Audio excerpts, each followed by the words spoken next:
Y'all, we live here once again.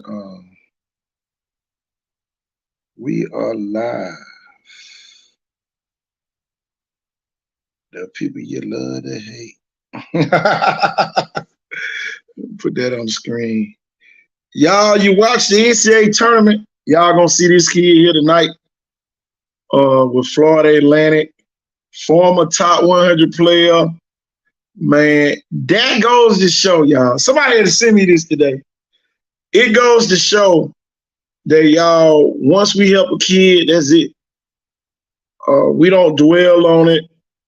We don't really speak on it. But y'all, we just had to let people know that we've had kids to come to our events that end up playing, in the NCAA tournament. So don't get discouraged by what the street committee might be trying to put out, because y'all, I done heard some crazy stuff today.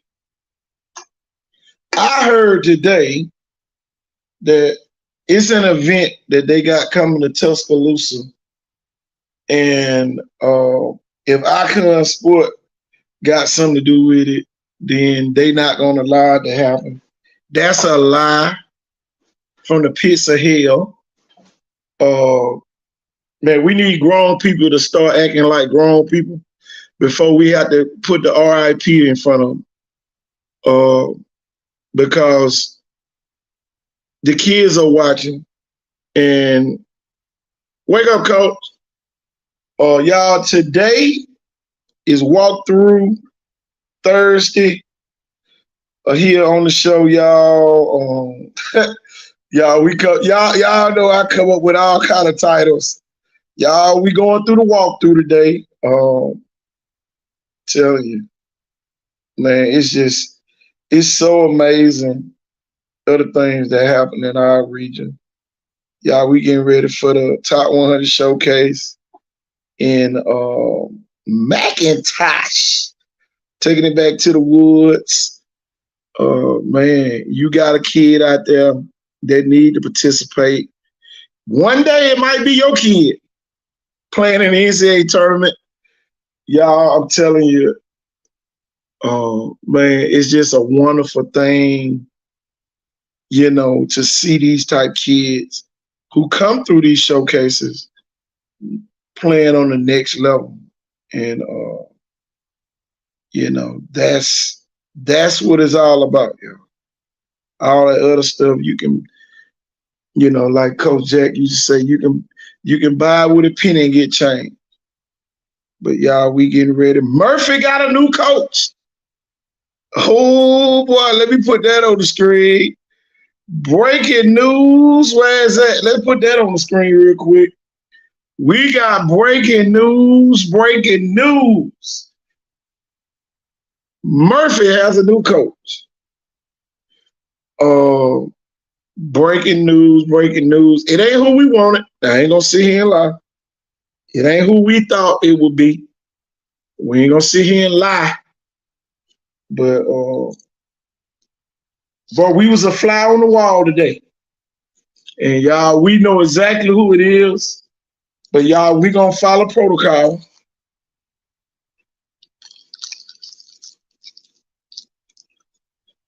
We gonna follow the rules. We gonna follow the rules and tell them. Even though it's hard, but y'all, we gonna follow the rules. We're gonna wait till the other people break it. But Murphy has a new coach. Now let me take this off the screen for y'all. Think that's breaking news. Football 365. Breaking news. Y'all know how it go down here. Y'all, we got the video from the race last night at UMS Wright. The 100 meters finals.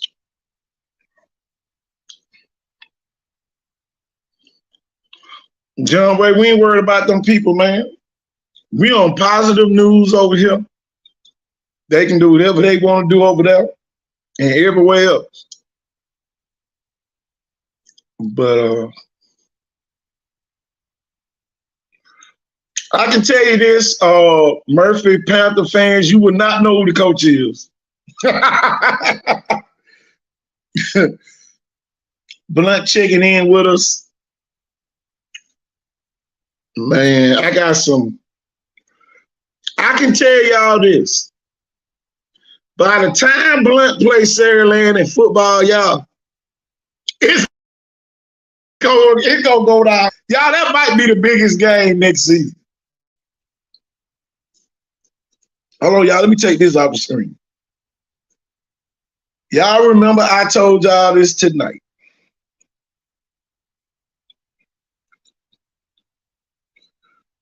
Y'all, by the time Blunt plays Saraland in football, that might be the biggest game of the year. Y'all heard it first right here.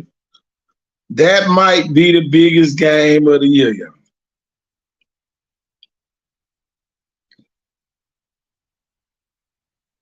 That might be the biggest game of the year. I'm telling y'all, oh boy.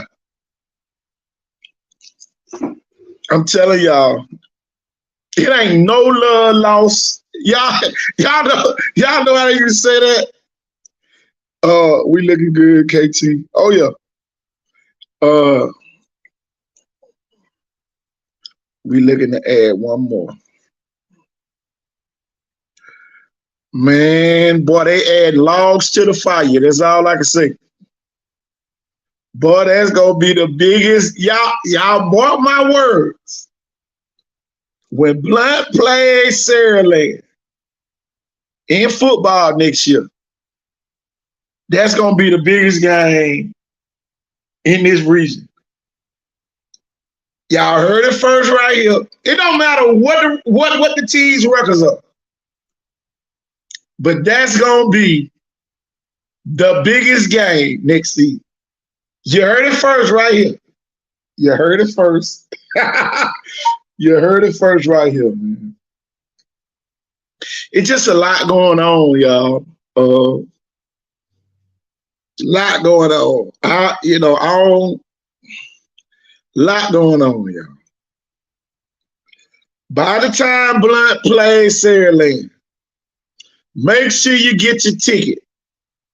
Whenever they start selling tickets, we need all the Blunt alumni to be ready to tailgate that game. That's going to be probably the biggest game next season. Y'all heard it first right here. Blunt and Saraland going to be the biggest game next season, y'all. I'm telling you, you ain't going to want to miss it. You ain't going to want to miss it. You're not going to want to miss it. Y'all, it's so much that's going on behind the scenes with that rivalry, y'all. It's turning into a real rivalry. Yesterday at the track meet, y'all, it went down. That's all I can tell you. It went down at the track meet on yesterday. Yeah, I heard what happened. By the time the season hit, all roads gonna lead to Blunt.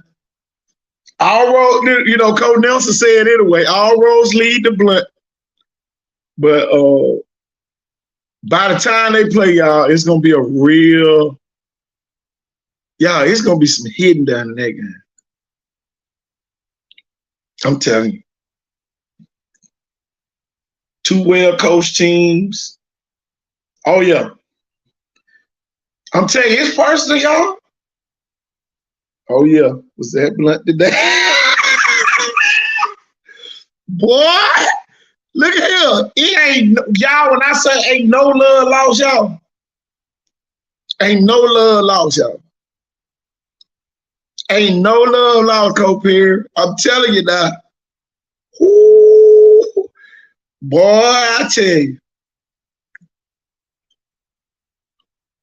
And, I'm going to say this. For all the schools trying to paint a bad picture of Blunt, And if I'm not saying you are, but if you are, it's that's not a good look. And that's something that I don't mind talking about. Don't try to make it a safety issue when you play blunt. That's all I'm gonna tell you now. Don't try to make it a safety issue. It ain't been one all these years. Don't try to make it one now. Because I'm starting to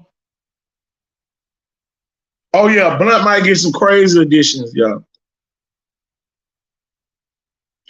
Mark my words. Mark my words, write them down. Y'all ain't been wrong by too much, y'all. I've been around this high school scene for over 27 years. And y'all ain't been wrong by too much. But I can tell y'all this, it's gonna get crazy. Exactly. You could play the inner city middle school, but you couldn't play in varsity. Exactly. Get out of here. We looking to add one more coach. Okay.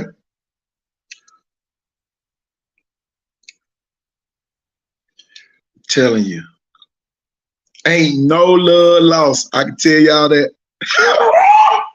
It ain't no love lost, y'all. I'm telling y'all this. Mark my words. I can tell y'all this. And McGill and Murphy, both of y'all drop the bomb on this.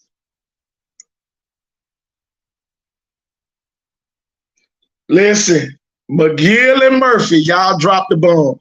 Y'all dropped the ball on this one. I don't care if you bring in Nick Saban from out of town. It ain't gonna help. Wake up, Colt. What it do, Colt? What the business is? I was sitting there talking about ain't no love lost between Blunt and Saraland after what happened at the track on yesterday. Oh yeah, definitely not. Look, everybody need to go and get your grills. That's gonna be the biggest game next season. It don't matter what their record is. It's gonna be a big game. I think that's gonna be. Look, at the worst, Blunt will be 2-1. At the worst, Blunt will be 2-1 going into that game. Well, there'll be 3-1 coming out of it. Boy, man, Murphy dropped the ball today, Q. Yeah. They gonna lose some more kids. Murphy might have 29. Little boy LaFleur is happy that they didn't have Coach Perry. A lot of schools are happy. Baker happy. Davidson happy. Boy, they about to be Blunt happy. Man. Boy, I tell you. It's gonna be fun to see y'all. Murphy and McGill dropped the bomb. They dropped the bomb. I'm talking about, man, boy, they walked in the landmine field that they set. Both of those schools set the landmine field. And y'all, dog, how you don't hire Coach Perry? I don't know. I don't know how you don't hire Coach Perry. I don't know. Somebody said the AD retarded.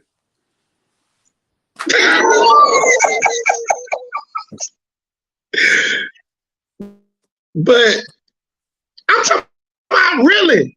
McGill said they got Coach Faulkner, but you get rid of Norman Joseph, and now this man is a college offensive coordinator. Ding, ding, ding. You just got a grad assistant over offensive coordinator at a college. Make it make sense. Norman Joseph leaves McGill and becomes a whole college offensive coordinator, Q. Well, look at the thing. They wasn't about 2 quarters away from making the playoffs. That's it. And then check this out. He got kids offered and signed and in school. Yeah. It's a lot of programs that love to have somebody doing what he did at McGill. Hat goes off to him. This man leaves McGill and becomes an offensive coordinator. I can't make it up, y'all. Now here go Murphy. Y'all done waited all this time to say we going in a different direction. And then you go away to Birmingham where you think the coach coming from Hoover or Thompson. He not. That's all I'm going to tell y'all. He not coming from Hoover. He not coming from Thompson. I don't get it, man. And y'all, he coming in the Region 1. And guess who his first two games is? Jeff Kelly and Steve Mass. Yeah. In that order. Right in the fire. Right in the fire. Both the won state championships in the last 3 years. Man, them people don't want. Man, that man is not gonna want to coach at Murphy. Not long. I wouldn't be surprised he go through the spring and start seeing what kind of shit he got himself into and quit. Murphy hired a coach from Birmingham. That's all I can tell y'all. Only thing I say is this: the last two coaches quit because they ain't want that fight. Man, they in 6A Region 1 Q. Baldwin County gonna beat their ass next year. Coach, the last two coaches quit because they said they ain't want that fight. Man. One of them state championship coach. Rico Jackson. Yeah, they should have kept Norman Joseph. Man, let me find out what college Norman Joseph went to, y'all. They definitely should have kept him. It ain't nowhere in the hell. Faulkner come.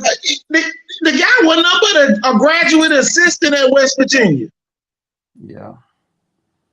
You got rid of a coach that left your school and became a whole college offensive coordinator.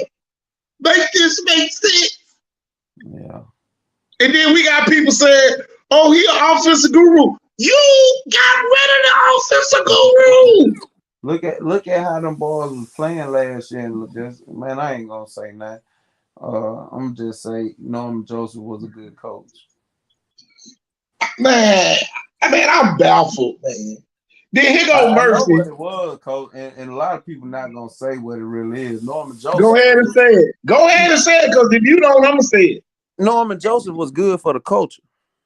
Okay. Norman Joseph didn't really give a damn who the quarterback was. Yeah. He went into that country club stuff they got going on in McGill, and somebody put on here 3-7 the other night. They might be accurate. They might be accurate. From looking at the schedule they got, they might be accurate. They're gonna be much more offensively challenged. The only get back I think they're gonna get is against St. Paul's in week 1. Well, after week 0, whatever, week 1, the second game of the season. I think they're gonna get get back. Man, I think St. Paul's is gonna shock a lot of goddamn people again. And I haven't been over there to see them. I just think they got too much shit coming back. And like the parents with the rules and how the kids buy in, man, this St. Paul's ain't gonna be no walk in the park, man. I told people last year St. Paul's really impressed me with their discipline, the size of their offensive line, and that's the type of shit that win football games. And I'm gonna put my personal feelings aside about the school and just say, they got a better idea of how to win football games. Man, I'm in shock, man. Yeah, but Coach Joseph was good for the coach, and they ain't like that. How in the hell do you get rid of a cop? Man, you get rid. I can't make this up, y'all. Y'all got to see this. I got to put this on the screen, man. Stetson University. This man leaves McGill Tulane and goes to Stetson University D1. as the offensive coordinator. I can't make this up, y'all. And they gonna have a BCS ranking this year. Watch what I tell you. They'll be Probably in the gonna top surprise 25. y'all. He from Rush Probst lost the Viger. Y'all ain't like Rush Pro. I beat Rush Pro. We beat Rush Post ass. Q playing on the team. KT put in the game plan to shut their ass down. I beat Rush Probst. What made Rush Probst a great coach? We beat Rush Post. Man, come on, man. KT out game plan, and they had way more what you would say star power than what we had on defense. KT put in the defense and shut his ass down. Telling you, it's about Rush Probst. Man, nobody don't care about no Rush Probst. Y'all, he a good coach to y'all. I'm telling you, I don't think about no Rush Probst. Rush Post whole head went gray after that goddamn game. Tell that man got the hell from down here. Yep, that man got the hell from down here. He said, I'm going up there in Birmingham where I can win. Beat the hell out of Rush Post. See the repeats. How many points Viger scored the second half? How many points we won by? Y'all was undefeated. Shit, how many rush yards they had the whole game? Look how many times we had to score. Larry Howell could have scored a 10-more touchdown. 10-more touchdown. Y'all ain't have nobody to speak Larry Howell. Coach Dwayne Lavelle was hey, Coach, you remember what you came in there and said? You said Dwayne Lavelle is averaging 6 pancake blocks and 2.7 touchdowns a game. Dwayne Lavelle ass didn't come back in the game after third quarter. Motherfucker sure didn't have a catch. He didn't have a catch. He averaging 2.7 touchdowns a game. He didn't have a catch. Brandon Johnson was averaging over 200 yards. How many times Brandon Johnson fumbled that game? Man, 3. 3. Look, KT got there. We usually do tackles real one-on-one with the running backs and linebackers. They went and got the guards and had us tackling the pulling guard. But we were tackling y'all pulling guards, man. Man, we were, man. Look, y'all. Listen, y'all. I'm gonna talk about the Alvin Bryan game, y'all. That game, man, that was like our Super Bowl. I ain't gonna lie. Yeah. I ain't gonna lie. That was that was like our Super Bowl. Oh, the quarterback didn't have no time to throw. Now don't sit there and like he would have threw the ball on us. Man, he definitely would have did that with Levette Jones. Man, Maurice Rogers, 2T, Warren G. All of them. Man, come on, man. Elwood Lee, Austin Pugh. Shit. Telling you, man. LaVar Bell. Yeah. Man, Rooster. Dre Merriweather. I'm telling you. David Holder.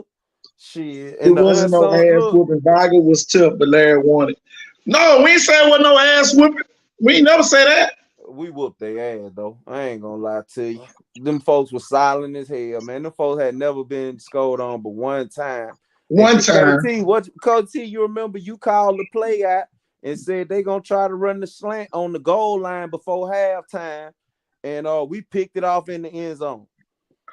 See, here go the thing, William. Back when you played, you really had a bunch of uppity coaches, and when they saw coaches of different color, they didn't think we knew how to coach. They just thought that we was gonna try to out-athlete y'all. Man, we came up with some schemes that night to just win the game. Y'all, our goal was to win by 1. Our goal wasn't to win by 30. We just wanted to win by 1, y'all. And mission accomplished. And y'all, I'll never forget, Alvin Bryan did their little pregame thing where they would run behind Rush Probst. And then Coach P. Ryan said, get everybody up. And boy, we did our pregame the same way. The band was there early. Man, boy, you talk about an atmosphere. Man, but y'all, I'm telling you. The excess flags we got, how many holding calls we got. We ain't gonna talk about the 12 men on the damn field on the punt return. We ain't gonna talk about what's his name? Quintero Edwards gets the ball out of a timeout. They don't even blow the whistle, and fucking they run the play and go 60 yards and score a touchdown. You know what I'm saying? It was so much went they way that night, and they still lost. So yeah, we really whooped their ass. Like it wasn't close. It wasn't no close game. We beat their ass, man. And the thing about it, y'all, we had lost like 3 or 4 games that year.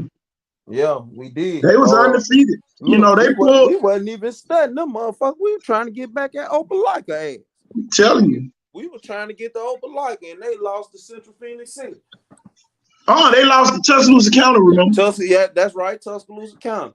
Tuscaloosa County beat them. And but y'all, I'm telling you, that was one of the biggest games ever. Alma Bryant and Viger. Y'all, it took us almost an hour to get up out of there. Yeah. To even make it back. Man, them boys out there on horses, man. What you gonna do with this damn horse with this school bus? We finna run your dumb ass. But, yeah, man. But y'all, for real, I don't like the hire McGill made, and I definitely don't like the hire Murphy made. And far as Region 1 is concerned, Region 1 just became top heavy. Yeah. Y'all, I'm telling you, the top 4 teams gonna be the top 4 teams. Probably for the next couple years. It's 5 teams. They're gonna battle for that 4th spot. I give them a tough 5 teams. Yeah. Tuscaloosa County was tough, William. Cole Perry, man, we beat them on the last play of the game, y'all. Last play of the game. It was over with. The folks, and that's what happened. They thought it was over with, and we ended up popping the kick return to midfield. We ran 2 plays and scored. Special teams were the key for us, though. All that, for them teams. Special teams was just immaculate. I'm yet to see another team score that many punt returns in one game. I think we scored 27, 28 punt returns in one season. Man, Torrance Stabler was like, yeah. Oh my God, man! It was, at that time they had Dante Hall was the return guy at the time. Man, we couldn't have we had Dante Hall. And his name was Torrance Stabler. But yeah, Coach Ford, I see you on here, man. What's going on tonight? Nothing much, coaches. How's it going? What up, Coach? I want this to make sense, y'all. I want this to make sense. McGill Tulin hires David Faulkner. I ain't got nothing against David Faulkner. But you fire the offensive coordinator that's at Stetson University. Not only that, it doesn't make sense. It really never made sense for him to take the job. One of his assistants from when he won one of those state championships last in Louisiana, he's an assistant coach for Florida State Seminoles now. Yeah. He was at the Gulf Coast coaching clinic a couple of years ago, but I don't know how he got the job here and wanted to walk away from that or whatever that deal was or whatever, but he was a big-time winning coach in the state of Louisiana and well-respected. And nationwide, people knew him around the coaching and the clinic world. And he knew how to talk to people. He knew how to meet people and greet people, man. Yeah. The man was going to win. Man, this man didn't see an unfriendly face, man, out there on that football field. This man didn't see no color. He's similar to what Jeff Kelly is. He don't see color. And y'all, there's very few coaches that don't. It don't matter. All they see is football people. And man, we lost a coach like that. Not everybody got to learn this new coach.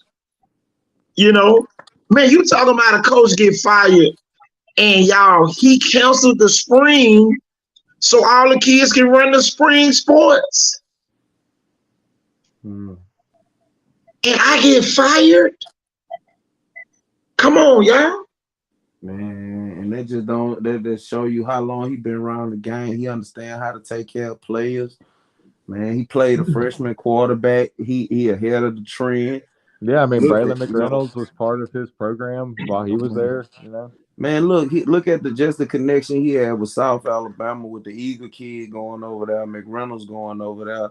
The big lineman over there, probably finna commit over there. I'm not sure what his name is, but we talked about him today. But man, it's tough. not only that, but here's what we got to realize, and not that he's not going to be a great college coach. Like maybe there's some college coaches who'd be better NFL. You know, he could probably coach on any level. But I think he's one of the greatest high school head coaches nationwide. If you just do your research and if you Man, anywhere. go ahead. And basically, what I'm saying is this is still about winning high school football games and turning young boys into young men. You know what I mean? Exactly. I think he's proven that that's what he does with his life. That's his mission field. That's his purpose.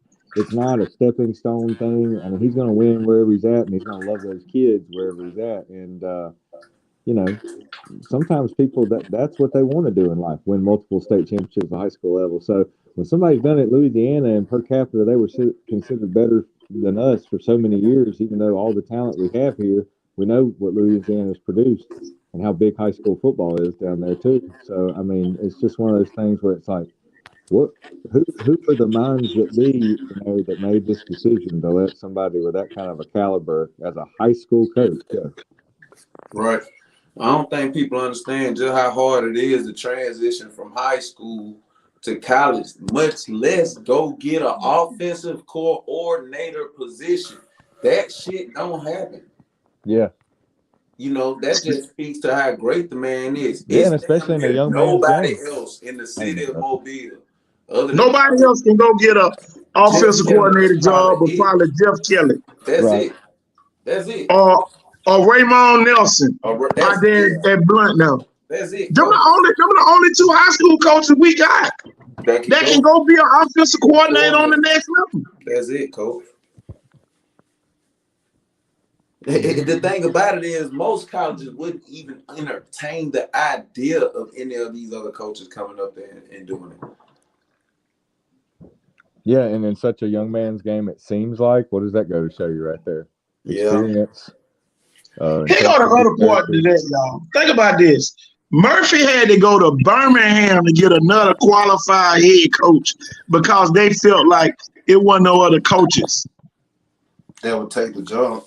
That would take the job in Mobile. Yeah. Man, this junk crazy, man. How in the hell you let a Coach Perry get up out of there, a former head coach with playoffs? Hey, man, I think it's kind of like how you said before. I don't even know if they care about football over there anymore. Nah, I think they don't give it up. They say the basketball coach will be out by the end of the quarter, and the AD will be the head basketball coach by the end of the quarter. Well, speaking of basketball, Gulf Shores Spanish Fort head coach Jimbo Talbot resigned and was named the head basketball coach at Gulf Shores, and Drew Powell was elevated to head coach at Saraland today. Two major moves. Powell from Blunt. They came from Blunt. You remember Jimbo? You remember Jimbo who played Blunt? Spanish Fort? Yeah, when Blunt had the running clock and all that. Yeah. But you get a $90,000 job for losing the Blunt. Oh, okay. My bad. Yeah. Boy, I'm telling you. Boy, when I say the writing be on the wall, the writing be on the wall. Big, bold letters. Without talent. Coach Perry said you need to go visit Chris Lynch and save him. Say less, coach. And see, that's why Murphy got damn fucked up. Coach Perry really gave a fuck. Coach Perry is still working, y'all. He working right now. They didn't get a man a damn job. Unfiltered, uncut, raw. Tell him exactly how you feel, coach. Yeah. Hey, matter of fact, I'm gonna jump off for a minute. I'm gonna be back in about 10 minutes, coach. Go ahead. You gotta take care of it.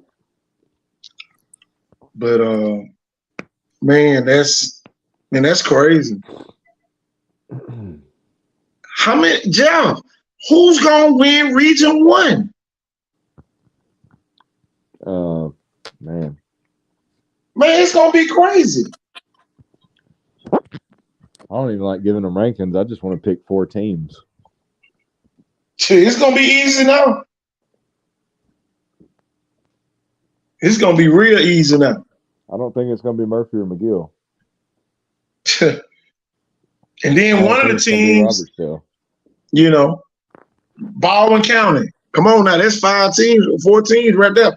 Yeah, all the people left Blunt and St. Paul fight for one of them 4 spots to make a new team.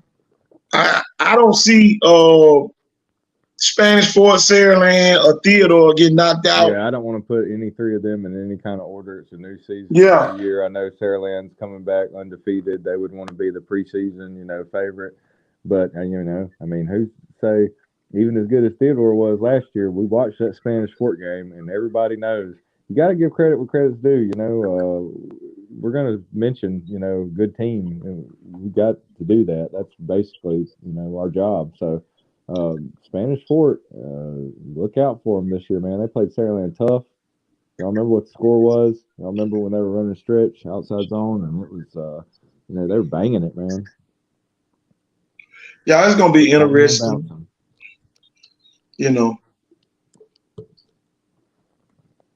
I can say this: it's gonna be interesting.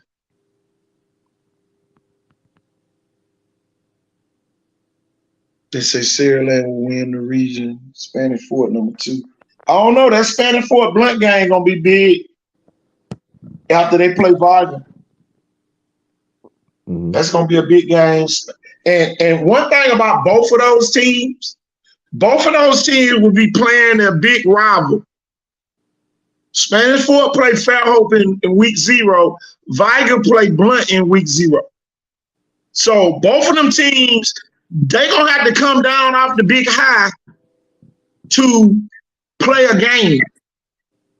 And I'm telling you, man, it's going to be a slugfest. It's going to be a slugfest. And a lot of people don't want to hear that, but it is what it is. I think this year's Viger Blunt game going to be one of the highest scoring Viger Blunt games in history. Y'all hearing it first right here. I can't tell you who's going to win, but I know it's going to be a lot of points scored in that game. One of those teams is going to score a lot of points, or both of those teams going to score a lot of points. So it's going to be a very entertaining game.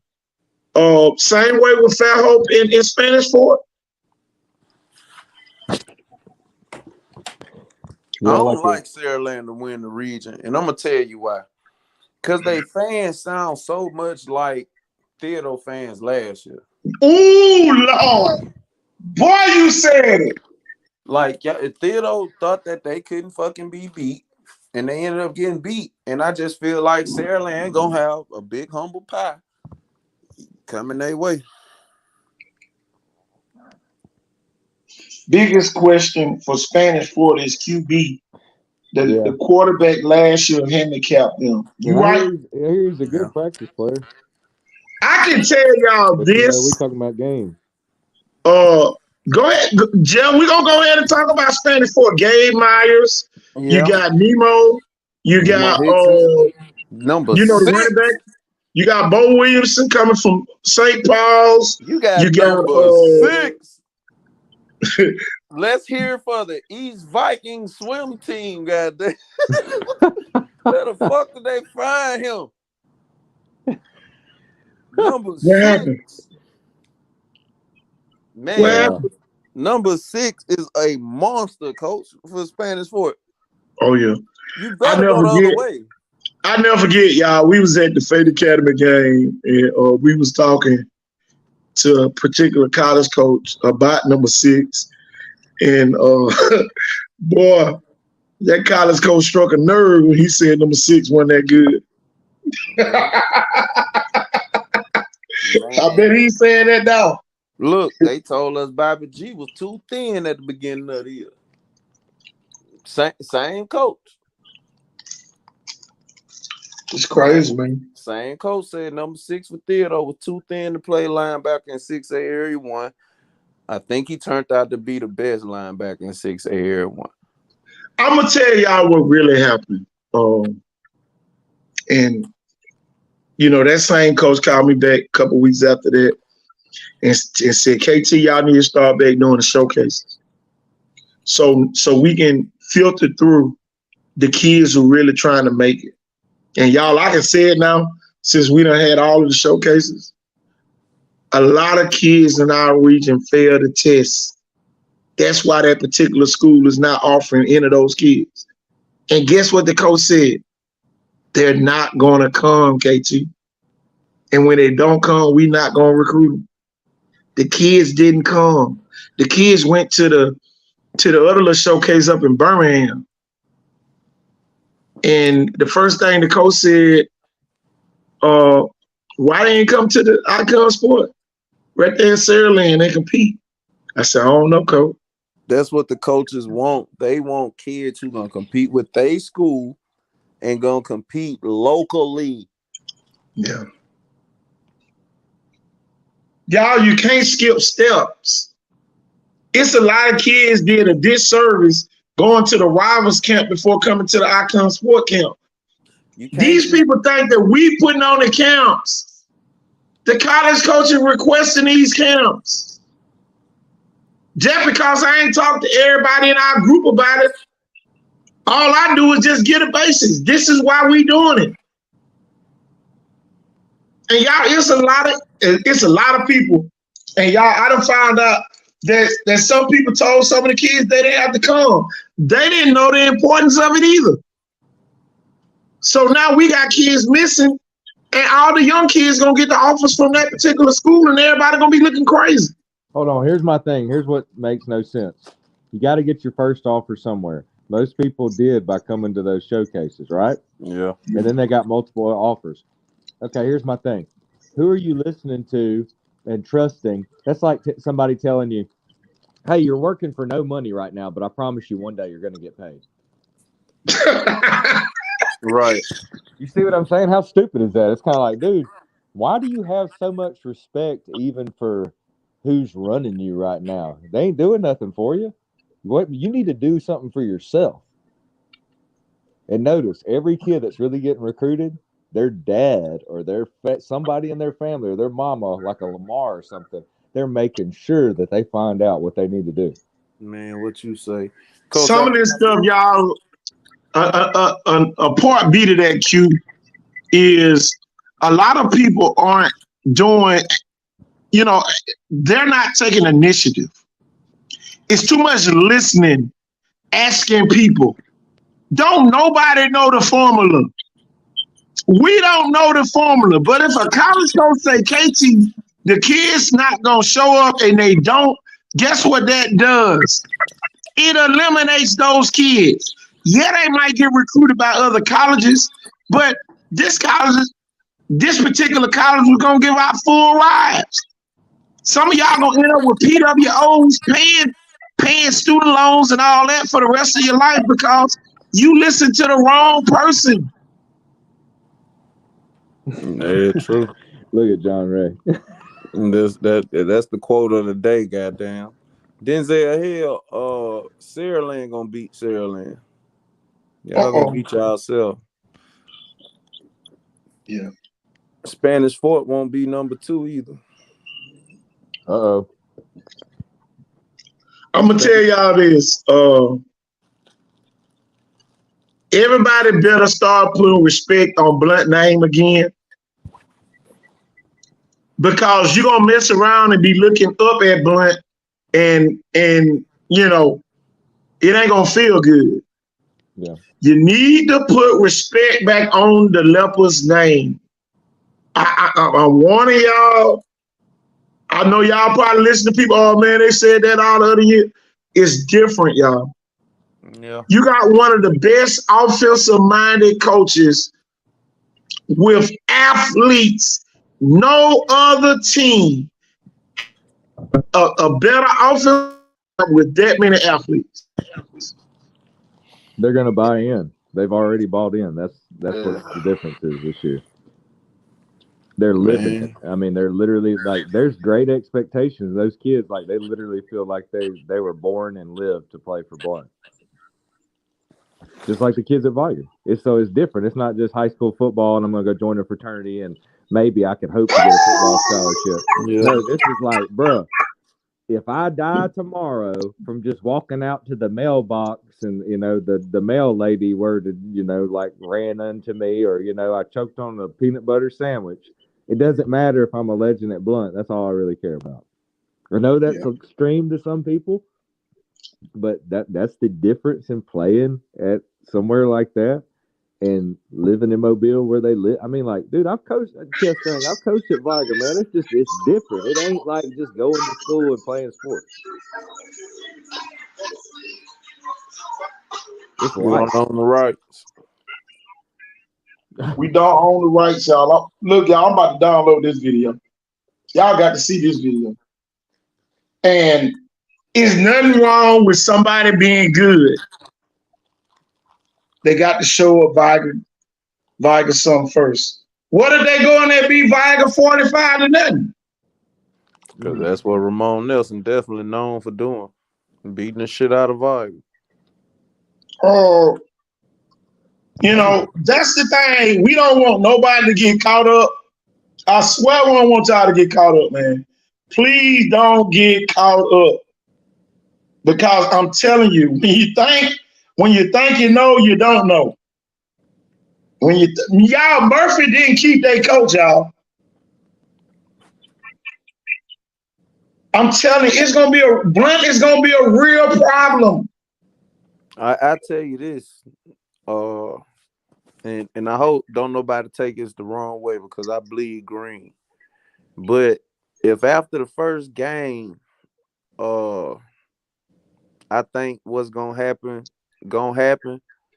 Viger may be looking for a new coach this time next year or hired a new coach.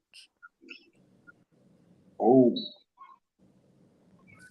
And I'm not wishing bad on nobody. I just know what kind of coach Ramon Nelson is. Man, it's gonna be interesting, y'all. I'm telling y'all. y'all need to be paying close attention and realize, y'all, we not talking outside our neck. I'm telling you, man. Can I send you a video of Johnny? Who is Johnny? Inbox it. But my thing is this, y'all. This is why we have the show. And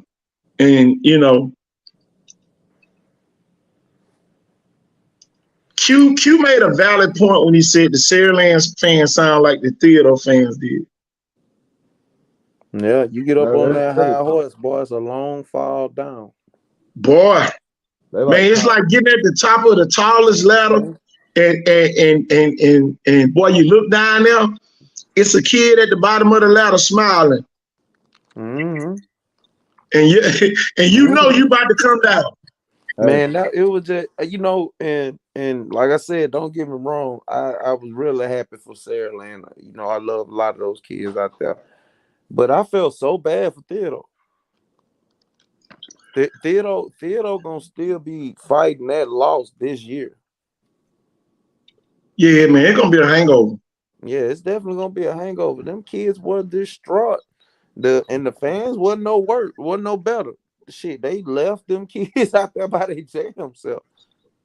Yeah, Raymond Nelson is Rayford Parker 2.0. You hit that right on the head. You hit that right on the head, yeah. And y'all, I can say this: Region 1 got two of the best offensive minds down here. Yes. Chase Smith, a defensive guy. I think Steve Mass is a defensive guy as well. Steve Mass is a defensive guy, hands down. So Paul, at the end of the day, defensive coordinator. Fucking McGill coaches West Virginia Water Boy. Yeah.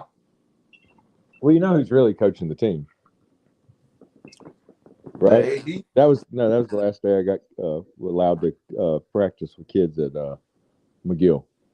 With Blunt's quarterback there. It was kind of embarrassing, but anyway, we finished our session. But nah, man, he you know that and I was told by a certain 7-on-7 coach, one of my buddies that the kid plays for, basically they couldn't do that. I could probably like even sue them or something because it's like they got so much money for the government for that track that's why everybody can be on it. But I was the only person they ever told to leave. But anyway, long story short, he was a former Viger coach, head coach. He's now their D coordinator and does something at the school, like cut the grass or something. Johnson? Yeah. I mean, I don't know. They're kind of behind the 8 ball, though. I don't know what he can do with them, but he'll have a decent scheme, I'm sure. I know one thing. He got a whole lot of hatred for goddamn Saraland. And see, that's the thing I keep saying. When you got somebody who can't stand your ass, who feel like you may have ruined their career, man, them folks coming for your ass, man. You keep on up on that high horse. Would y'all say that? Because it seems like I don't know, the way Coach Pritchett described it, the Thompson people are a little bit more, even though they're very successful. I don't know what kind of college program we could compare them to. Maybe if you wanted to compare Thompson to a college, you compare them to the University of Georgia. Okay, there you go. And then because now they are the standard. All right, man. Just size on the defensive side of the ball alone. I love the comparison. Them apart from damn near every school. So not taking anything away because I live in the community, but would you say that Saraland, and I agree with you, that's a great comparison. Would you say that Saraland people are kind of like Alabama fans? Right now, they're Alabama. Yeah, like I'm talking about you know how the Alabama fans expect to just win every game, and they're so awestruck at all the athletes and just the recruiting and just. I mean, I think since the Daphne game, since your boy took off, looked like he got shot out of a cannon, to the back of the end zone. It's been with just one little move and. But they didn't know he was that. Who didn't know? They didn't. They didn't fucking know. They acted like they did. They immediately acted like they did. Man, I think every game. Him. I think Timothy rewrote history every game. I'm gonna just keep it a buck. Saraland, when we was on the sideline, they were a unified front at Theodore, but they didn't have the energy like we finna beat Theodore ass. Theodore had that energy at the first game. Oh yeah. The second game, Saraland had the energy like Billy Badass. You know what I'm saying? So, man, y'all just keep that same energy with everybody. That's all I'm saying. Carl Thompson, and fucking next year or they senior year, play Thompson. We want to see that. We don't want to see y'all beat the fuck out of Murphy. We don't want to see y'all beat the hell out of goddamn St. Paul's. We want to see these kids play the best talent. That's the part I can't get past with St. Paul's this year. I saw St. Paul's get beat bad twice. That was the Faith Academy and Saraland. And everybody said, oh, they're young, but those two teams were young. Yeah. So if you can't knock out a young team, what you gonna do when the team get older? When they get older. And you playing with seniors now. Yeah. You playing with the older kids now. You're gonna be playing with sophomores, freshmen, and junior when these kids seniors. That's the thing that I think people don't really understand what we're talking about. And I'm gonna tell you this: Saraland got to win on this field that's in this background over there in Spanish Fork. Yeah, I think that Saraland and people gonna be like, "Q, you crazy," like they always do. But if you really look at it right now, Saraland future rests on KJ Lacey's shoulders. Yeah.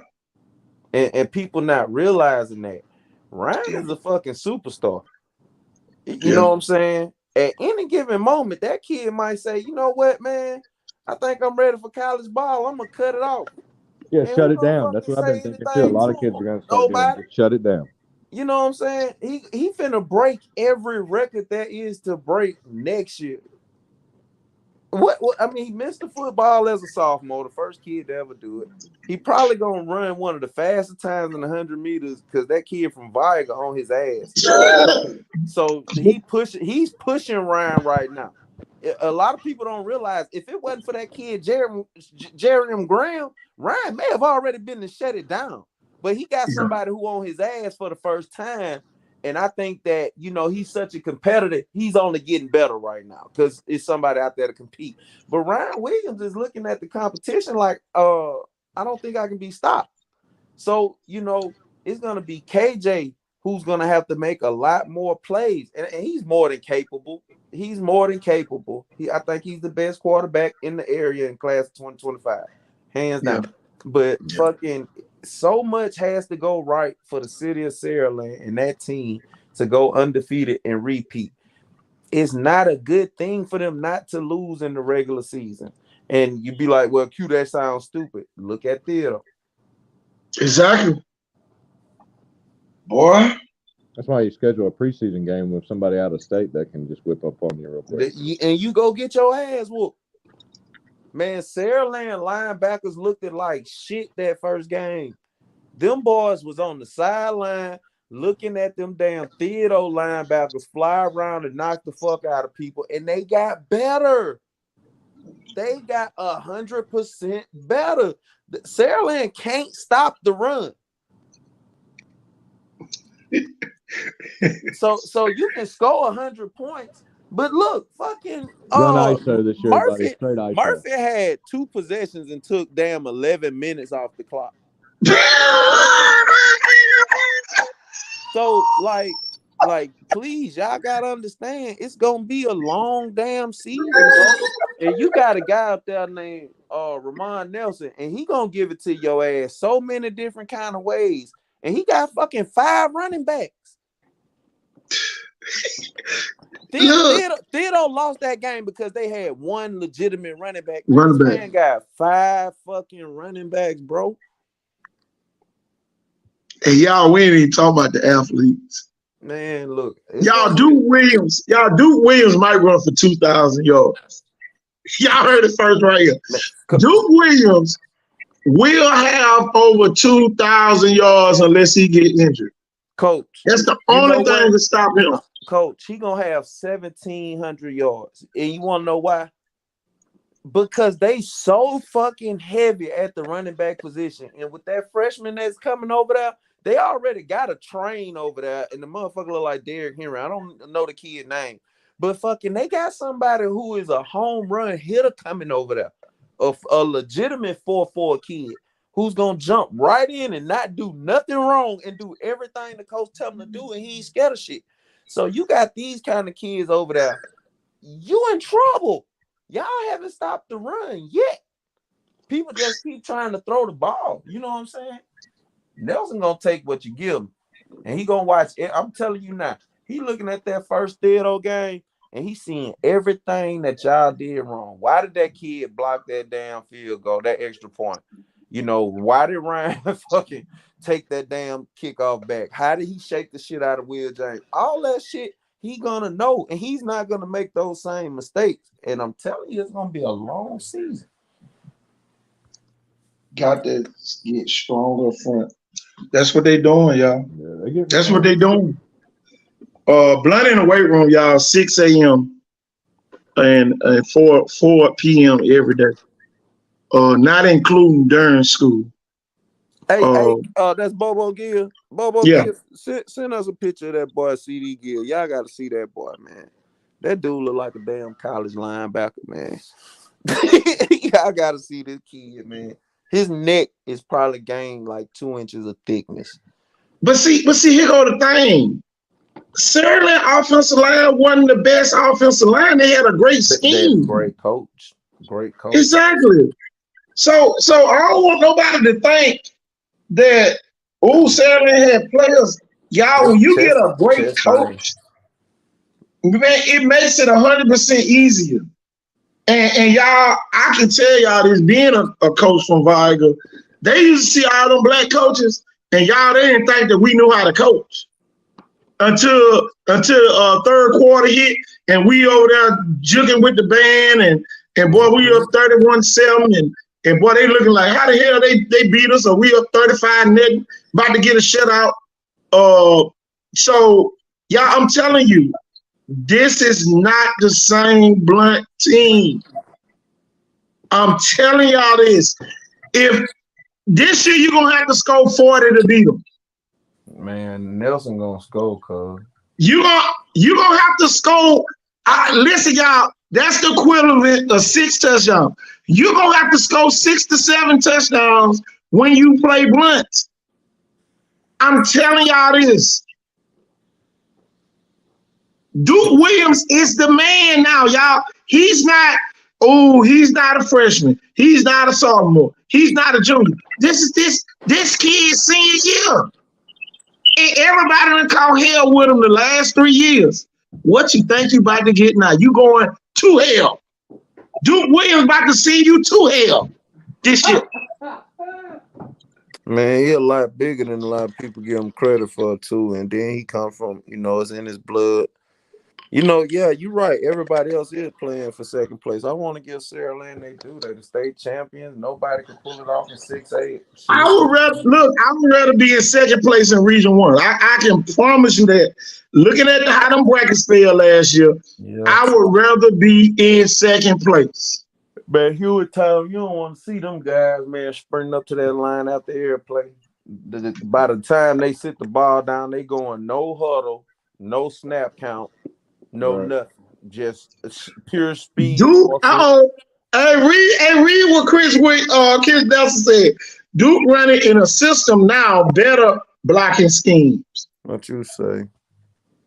Y'all, I'm telling y'all, I'm telling y'all, when you take that trip up Light Road, half of you gonna be nervous to go up there. And when you leave there, you're gonna be probably surprised. Man, it is not that same, y'all. It's a real monster. It's a real boogeyman up there. It looks, and something else y'all don't understand, man. How important is it to script your plays, to have that play card? Last year they was using hand signals. They won't use no hand signals up there this year. No, they use no damn hand signals. Look, you might not, man. I'm telling you how he does this shit.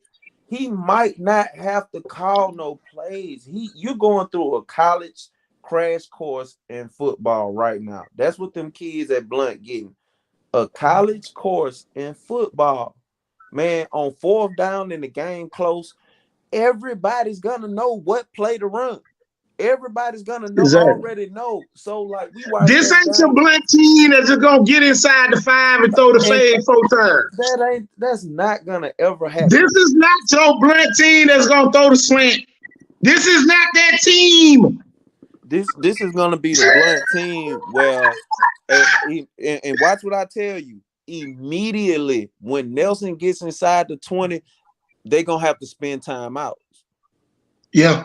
And now you're spending timeouts. Now you don't have those timeouts for your last drive to try to win the game. You see what I'm saying? Now you got to coach. You're gonna have to coach your ass off to beat Ramon Nelson, man. I'm trying to tell you, bro. And y'all gonna be like, oh, we big dog, we this big dog, this, that, and the other. Y'all gonna get better playing Blunt this year. You're gonna get better, and you ain't gonna want to play them twice. What you say? You ain't gonna just run in the backfield and be sacking the quarterback.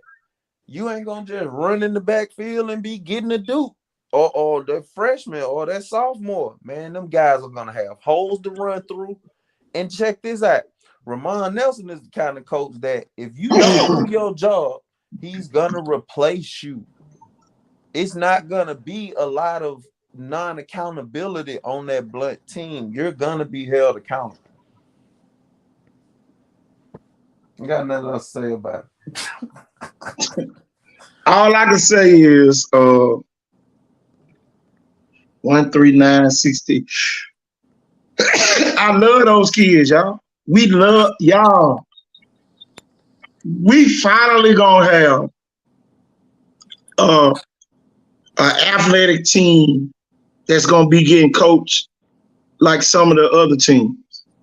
And you know, I'm really just gonna say it like that, Jeff. It's almost like when you and Sam was at Chastain and I was at Maynes. When those athletes get coached up, y'all, they're going to win.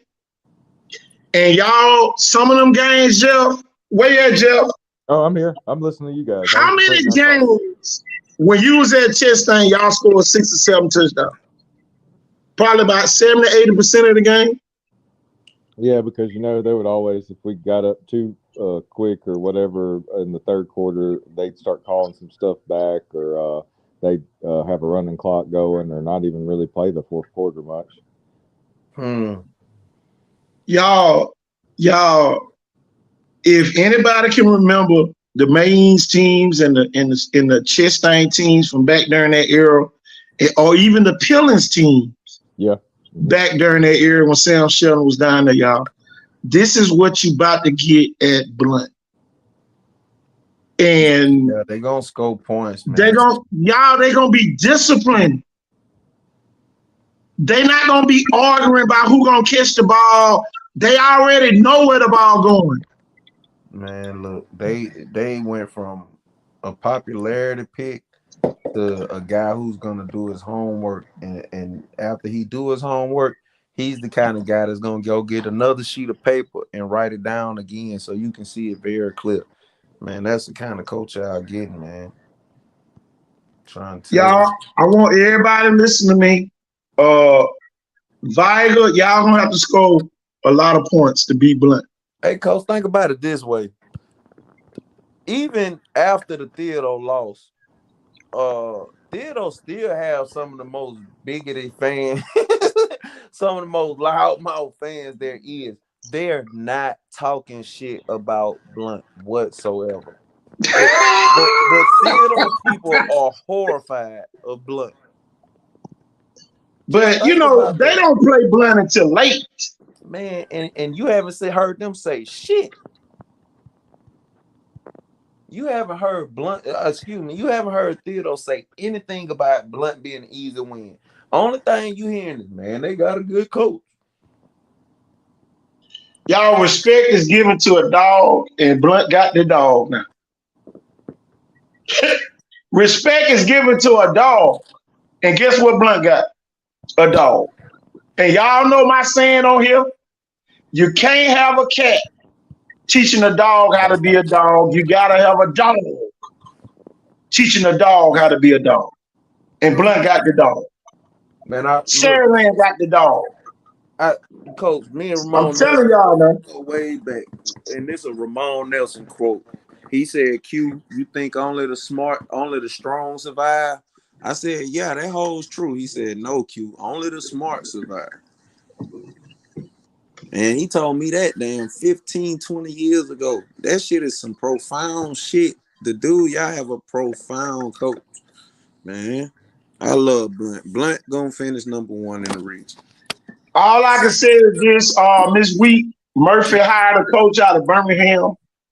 Until the board approve him, we're not going to disclose it unless AL.com breaks it. But we do know who the coach is. We know what college he went to. We know what high school. If AL.com knew what we know, it'll be out already. Yeah, they don't know. So y'all, we really just waiting on them to put it out. But y'all, we've been new earlier today. But man, I'm telling you, y'all, I'm about to pull up Blunt's schedule again, and man, I'm telling y'all this for a reason. Y'all, this is y'all. Okay, they go to Viger, then they go to Spanish Fort. All right, okay. Then they play Robertsdale. All right. Then they play Baldwin County.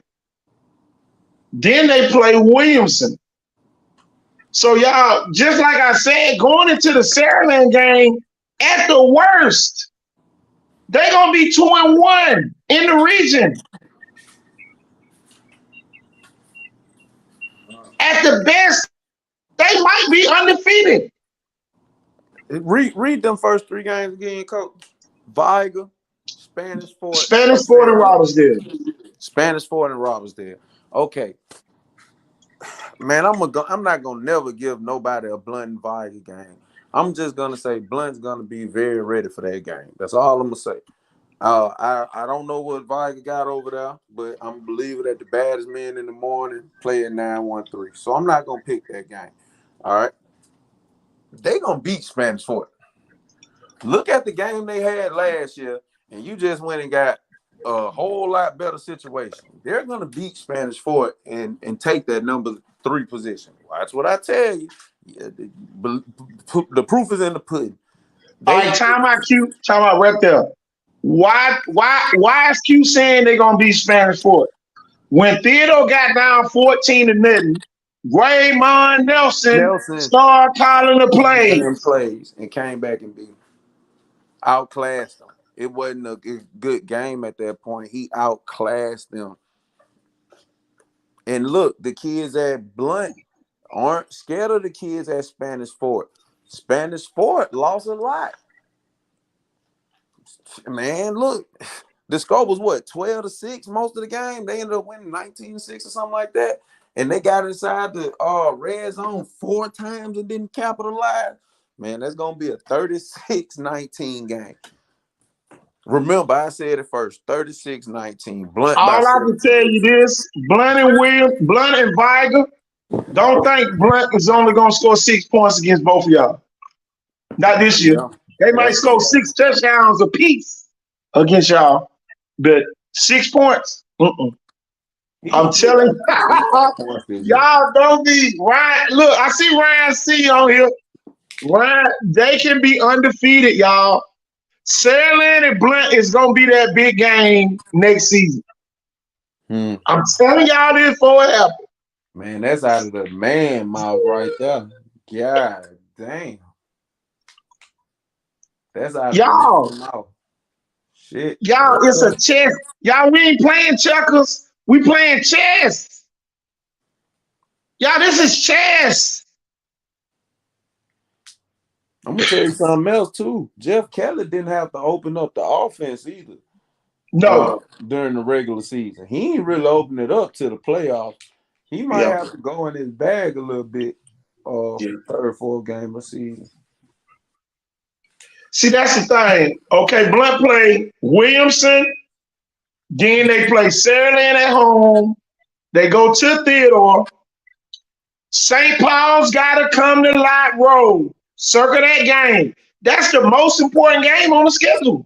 Coach. St. Paul's got to come to Light Road. Coach, tell them that's the most important game again, because the Theodore Blunt game is going to be a great game, but it's not going to be important. There's nothing you can do at Theodore that Ramon Nelson wasn't a part of. Exactly. He knows the whole blueprint. He knows every kid over there. He knows every coach over there. Didn't his damn family used to cook the chicken? Yeah, the win-win chicken. Shit, they got win-win chicken at Blunt now. So people be like, "Q, you fucking crazy." No, y'all just not really looking at the whole situation, bro. Y'all, it just feels so good that we have teams like Saraland and Blunt that's going to get all of their best players to football, y'all. This is why we so excited about what's going on in Saraland and Blunt right now. It's nothing against none of the other schools. We know that both of those schools, players are going to be, man, they're going to have high self-esteem because everybody, it's going to be, y'all, those are going to be the example of what a team looks like. It ain't going to be a one-man show. Coach, can I ask you a question? Go ahead. Did St. Paul's lose their best football player? Offensive football player? Offensively. When he went to Spanish Fort. Spanish Fort. They lost their best football player, and they were number 4 in the region. Do y'all see how big that is? And then this is the thing that's gonna hurt Spanish Fort. The kid left St. Paul's because he knows Spanish Fort is gonna run the ball 40 times a game. Yeah. Don't you think Ramon Nelson know that? Man, the man is set up to go into playoffs number 2, just like Saraland was. It's a dangerous situation for them guys, man. Dangerous situation for them guys. It's gonna be fun to see, y'all. Blunt plays McGill and Murphy to end the season. 2 brand new coaches that's gonna be damn near waiting on the season to end. By the time they play Blunt. The coaching carousel will continue in 2024. I guarantee it.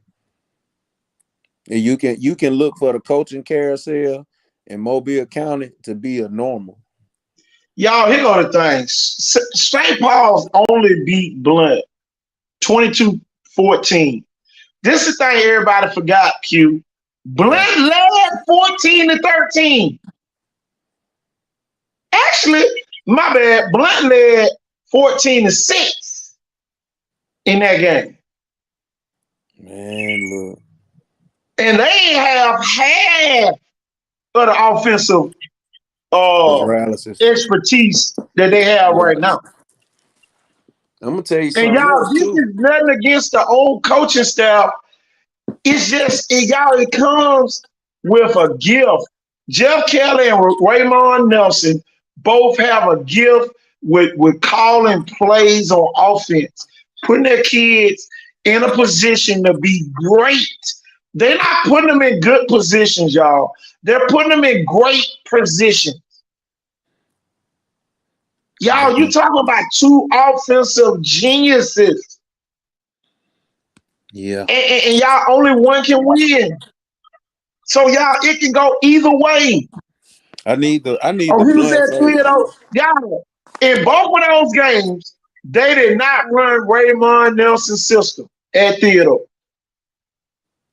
And Theodore won the first game. But they didn't run with Raymond Nelson runs. The only 2 teams saw what Raymond Nelson ran was Opelika and Spanish Fort. And if you ever seen the man goddamn coach out there at Satsuma, the man made miracles happen. Man, the man made miracles happen out there. Like you say, 8 Mile. What else do we need to pull up next in 6A Region 1? I think we gotta show the champs some respect and let's look at their schedule.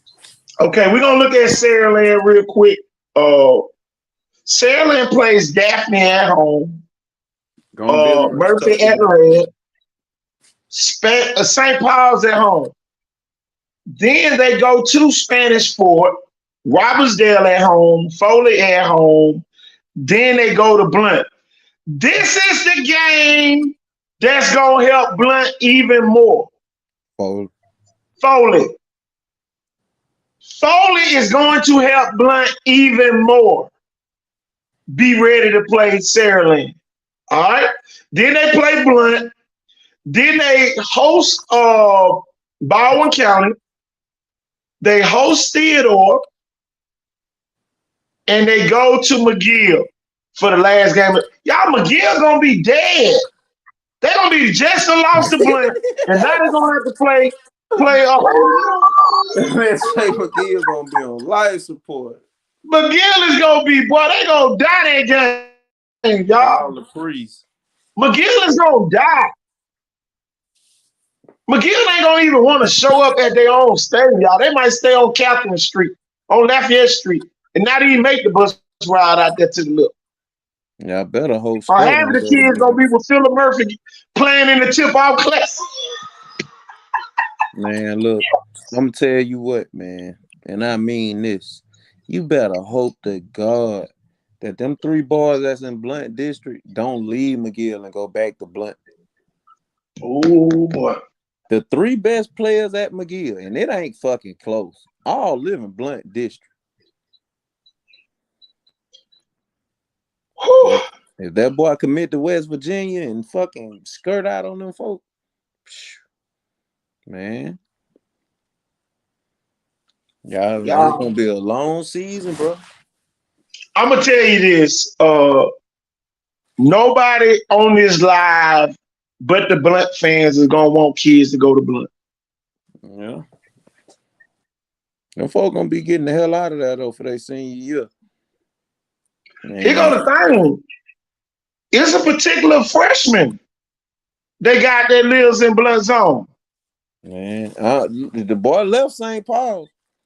That to me is the biggest pickup for the future, because you got a guy who can carry the ball at a very, very high level, man. And he coming over there trailblazing, and he don't have to do a whole lot right away because he got good guys in front of him. But that kid is a legitimate 4-5 kid right now in the 8th grade. Here go the thing, y'all. Who are you gonna stop? Yeah, you gonna have to pick your poison now. Who you gonna stop? Okay, we saying that about Blunt. Who can you stop in Saraland? Y'all, you're almost looking in the mirror at each other. The only thing Blunt don't have that Saraland got is KJ Lacey and Ryan Williams. Yeah.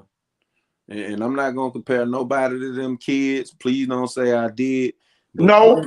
Blunt got some athletes. That's all I'm saying. Blunt got some athletes. Blunt got some and athletes. y'all, they are being, I'm telling you, man, 6 o'clock workouts on Light Road. When you ever heard about that, Q? Man, you ain't never heard of no shit like that ever. Viger ain't never lifted in the morning. Ever. We might be going home 9 o'clock at night, but we ain't lifting no weights in the morning. But y'all try to keep us at the school all day for a reason too. Exactly. Yeah. So we stayed at the school out of necessity for life.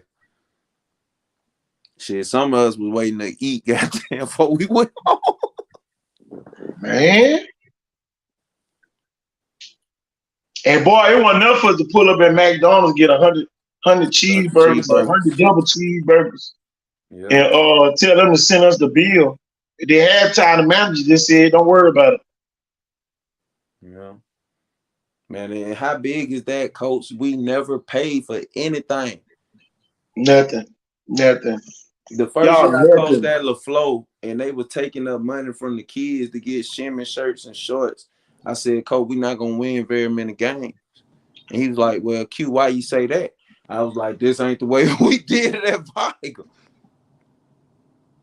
Shit, P. Ryan came in there with that clipboard and took everybody, even if you wasn't going to see a down, you was going to practice hard, and you need a new cleat. And when I see the Blunt faithful start doing that and getting that kind of resources back to Ramon Nelson, man, you're not gonna be able to stop that train, man. Now, and it came from you, and you played there, and he coached there, and y'all known it, and I've get to see it as an outsider on a later staff in the last part of the the new century, I guess. But man, I mean, it's one of those things where it's like Viger. People can say what they want to, but I mean, it is top notch the way they go about it. It's like a college program. They put everything into the football, everything. Yeah. I mean, those kids have more uniforms than anybody. You think that it took money to get those uniforms? Man, I remember one time, Coach P. Ryan, I asked him, I was like, Coach, it's 4 years now. Coach, how for 4 years I ain't never paid for nothing? You know what he said? You need to stay in a child's place. Like that ain't even need to be your concern.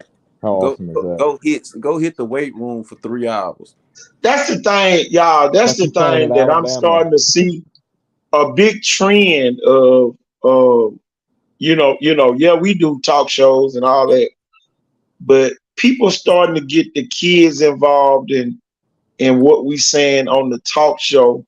When we talking about teams, there's a reason why we talk about the school and not the kid. Yes, right. It's a reason why. Because if we putting the blame on the kid, that'll be something different. We putting the ultimate blame on the school, because the school is supposed to equip the kid with everything that they need to be successful. Yeah. So y'all, when we call out your school name, it has nothing to do with the individuals. Individual kid. We love every kid. We love Exactly. every And kid. y'all, we don't want nobody to get confused. And oh man, you got something to say, but don't y'all, if you don't call AL.com, don't be calling us. Please don't. Because you might catch us in the morning and boy, we about to play our light bill and we pissed off, and then man, it's gonna be unnecessary. I'm telling you, So at least 2024. respect that much of us, And then some of y'all, and see, this the thing that really ticked me off for real though. We got people who feel like we're equal. We're not. We have separated ourselves because we do these shows, and yeah, you might not value the show, but it's some people somewhere else that does. Yeah. So at least give us that much respect.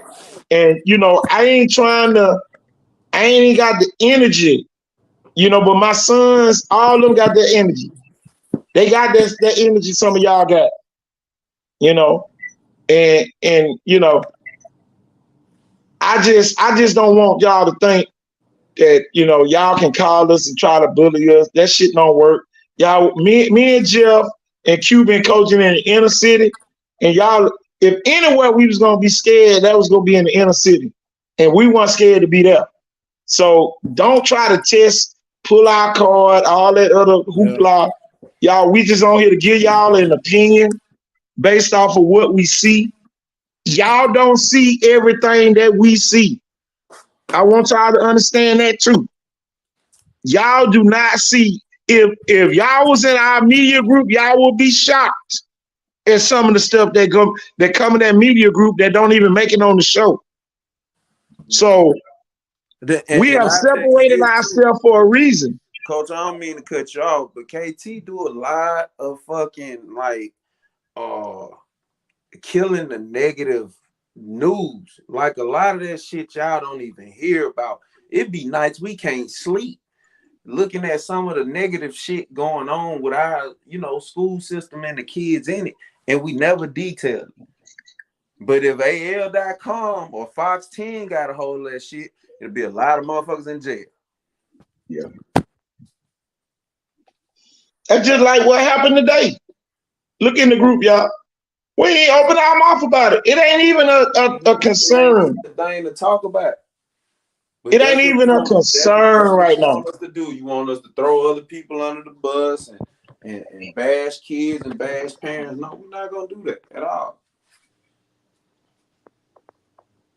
It ain't like we going to the club at night, putting people parents on here. Look at the quarterback for such and such mom. Look what she had on last night. Y'all, we can do that though. And all that is media. All that is media, y'all. And that's the part that a lot of people don't understand. And, y'all just think we just got a little talk show. And, y'all, we write real articles over here. And I ain't talking about just on Facebook. Anybody can write an Instagram, Facebook article. That's easy. I'm talking about putting one out in the press network. Right. Where there's an editor that doggone sometimes block you from publishing what you put out. So y'all, we really put out media wires a lot that a lot of people around here don't see.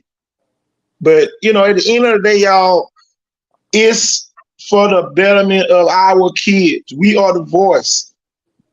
When your kid don't make all state, you can call us and vent, and we can understand, and we can call out the other media. But y'all trying to call us out ain't helping the cause either.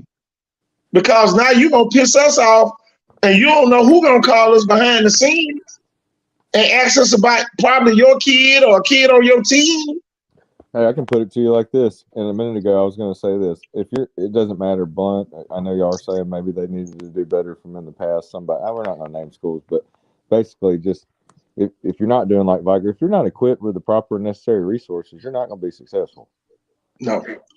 And that comes with technology and anything else for these kids. One school's got iPads, the other don't hang it up. What is it? If you don't have huddle assist, go ahead and hang it up. Oh, and now you need what else is it? The Quick Pro. Yeah, Quick Pro, all If that. you If don't you have don't both have of that those, stuff, yeah, hang if it you're up. not, If yeah, you still hand signaling calls in on right. offense, hang it up. If you got 2 quarterbacks, you have no quarterback. Hang it up. Yep. If you're undisciplined and he's got to say get him chopping on the whistle, it's probably 0-1. Oh man, go ahead and put your O in front of the one. Don't put your O in front of the one. If If the your fucking coach said move your feet because your kid's not paying attention, go ahead and put an O in front of your one, y'all. Go ahead. if you don't have a social media policy, go ahead and put an O in front of your one. Yeah, that's hurting some kids. That and grades, GPA. If you got, I ain't gonna say it. Really, Y'all, it's a lot of stuff that go into winning. coach. And sometimes, and you know, Rich Ross said it best, sometimes it don't require your kid to have a football parent for your team to win. Yeah, it might make it easier, but sometimes the coach has to use adversity during some point of the season to get the team's attention. At some point, somebody else gonna have to score the game-winning touchdown. Yeah. Or score a period. You know, because as everybody saw at the end of the year, the team with the fewest injuries gonna win. Mm-hmm. And going back to what you were saying a minute ago to touch on about the kind of like if the Alabama sports writers didn't put your kid on All-State, but then they may ask us, man, I put it to you like this, not that he wouldn't have for real, but let's be honest. I can't remember if he made the real All-State his freshman year or if it was just max preps because of what he did as a freshman, but it was one or the other. But basically, so Ricky Nichols, when we're down there that night and he makes that first hit, we start telling him all about the kid. You know, I've been working with him there. They're like, dude, we won't even name the people from AL.com. Basically, every male writer, they're sitting there almost like they're ready to write, like get to know this kid. You know what I mean? But they had no idea. No clue. They had no clue who that no kid clue. was. And by the end of the year, and they would ask KT stuff when we'd be down at Lad or me, you know, sometimes they'd be like, coach, you know, they call me coach or something. A lot of times they either just say KT to get his attention if he was talking or, you know, whatever. Who'd you say that kid was, you know, and where's, you know, tell us a little bit about him or something. I mean, you know, it would go from not talking to us at all to totally interested. Because they don't know the kids. They got to get some info from somewhere. They don't really want to go out in the stands. The only time they leave the press box is to go down to the field, interview the coach and the few star players, get out. Y'all, here go the crazy part about it. I'd have been at games talking to college coaches for parents, and then somebody has the nerve to tell them that we talking negative about their kid, and y'all call us? Yeah. Us? At the end of the day, you know, we got to tell the truth to them college coaches, because if I say your son can do something or play on a level and he can't, that's going to make that coach now question my evaluation skills and your process. accreditation. You know what I'm saying? Your So, accreditation, you know, and I they call me to change credentials. the subject king. If they ask me about a kid and I can't say nothing good, I'm gonna change the subject. Kind of like that. Instead of saying it's an ugly baby, just be like, "Oh, he's so precious." And you know, I had to put my pride aside and fucking you know, detail kids and outline kids and parents that I couldn't fucking stand. But I'm gonna tell them the truth. You know, the kid a straight out baller. You know, fucking his daddy retarded or his mom fucking, you know, but the kid is a fucking straight out fucking baller. So, you know, if you want that to happen for you, you know, just, you know, like Coach says, just show a little respect. Because we could be out here dogging kids out, telling the truth on what y'all allowing them to do, pulling up their Facebooks and Instagrams and showing them the bullshit they screenshotting shit. We ain't on that. Yeah, we ain't on that type of time. I just don't like how some people think. I don't know who got y'all thinking this, or they sending you to the wolves, so to speak. Because man, y'all better know everybody's history. You know, before you call yourself trying to call people out, because some people move in silence. Some people act like ain't nothing wrong, and boy, when you wake up, you're gonna be right there with Jesus or Lucifer. Whoever you going to see, you're gonna be them. You're gonna wake up with your maker, and you're gonna wonder what happened. And you know, that's the thing that some people don't value. Value life better and make better decisions, and stop trying to call the people out who you think weak, because them might be the people with the most power. I don't brag on my power. I don't ever, you'll never hear me get on here and brag about how much power I got. Y'all, I've been coaching 27 years just to say, oh, I'm a private. I'm like the commandant. And if you don't know what a commandant is, that's the people that's over everybody. I've earned that right. It ain't no self-giving title. Who have you helped? Thousands of kids. I don't even count them. Y'all, today I got sent a picture of Isaiah Gaines today. And Isaiah Gaines played with Florida Atlantic. He came to one of our showcases. And, you know, one of the parents say, who have you helped? What am I going to tell you for? Because if I tell you, you still going to hate me. Yeah. At the end of the day, what am I going to tell you for? What is it going to benefit you? And then here's another thing. Some of y'all women need to stay in a woman's place.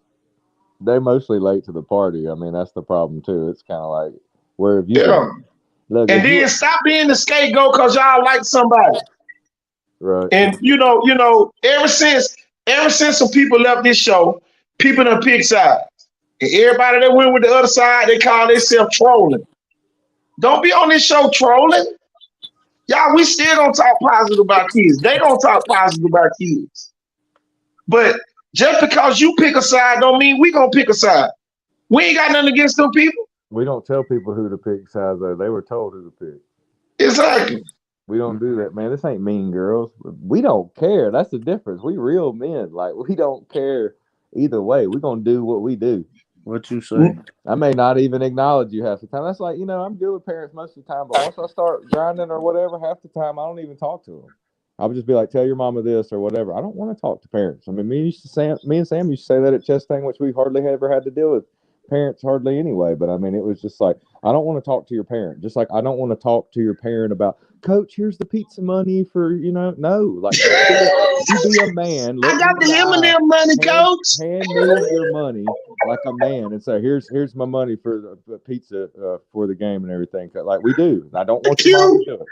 Q, I remember back in the day, boy, they used to give us the M&M boxes. Boxes. And then, boy, you start going through the hood, and then one of the dope boys buy the whole box and just tell you to keep the M&Ms. Look, Coach, that was the thing. Coach P. Ryan said, Q, stay in a child place. I'm telling you. Stay in a child place. And at the time, I thought it was on some, you know, some like disrespect type of shit. Like, but now as I'm older, I'm realizing they were protecting us. Mm-hmm. You know what I'm saying? Don't let the left hand know what the right hand doing. Exactly. And that's what people don't understand, man. Man, I remember my sophomore year after, and people don't realize my ninth grade year at Viking, 97, we had an all-star cast on offense and defense. I think like 9 people signed to big-time D1s, and 5 went to Bama or Auburn total. 5 went to Bama. I think 3 went to Bama and 2 went to Auburn my freshman year.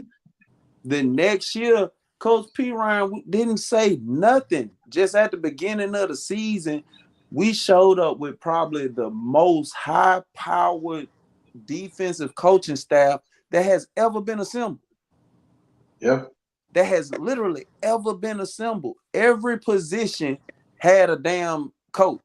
You had a coach for the left defensive end. You had a coach for the right defensive end. You had a coach for the left defensive tackle. You had a coach for the right defensive tackle. You know what I'm saying? So coaching really matters, and people don't realize just how much coaching matters. And when you got a group of coaches, like Coach said, he's been doing this shit 17 years. 27 years. Man, that's enough time that now I'm looking at kids, grandkids. Exactly.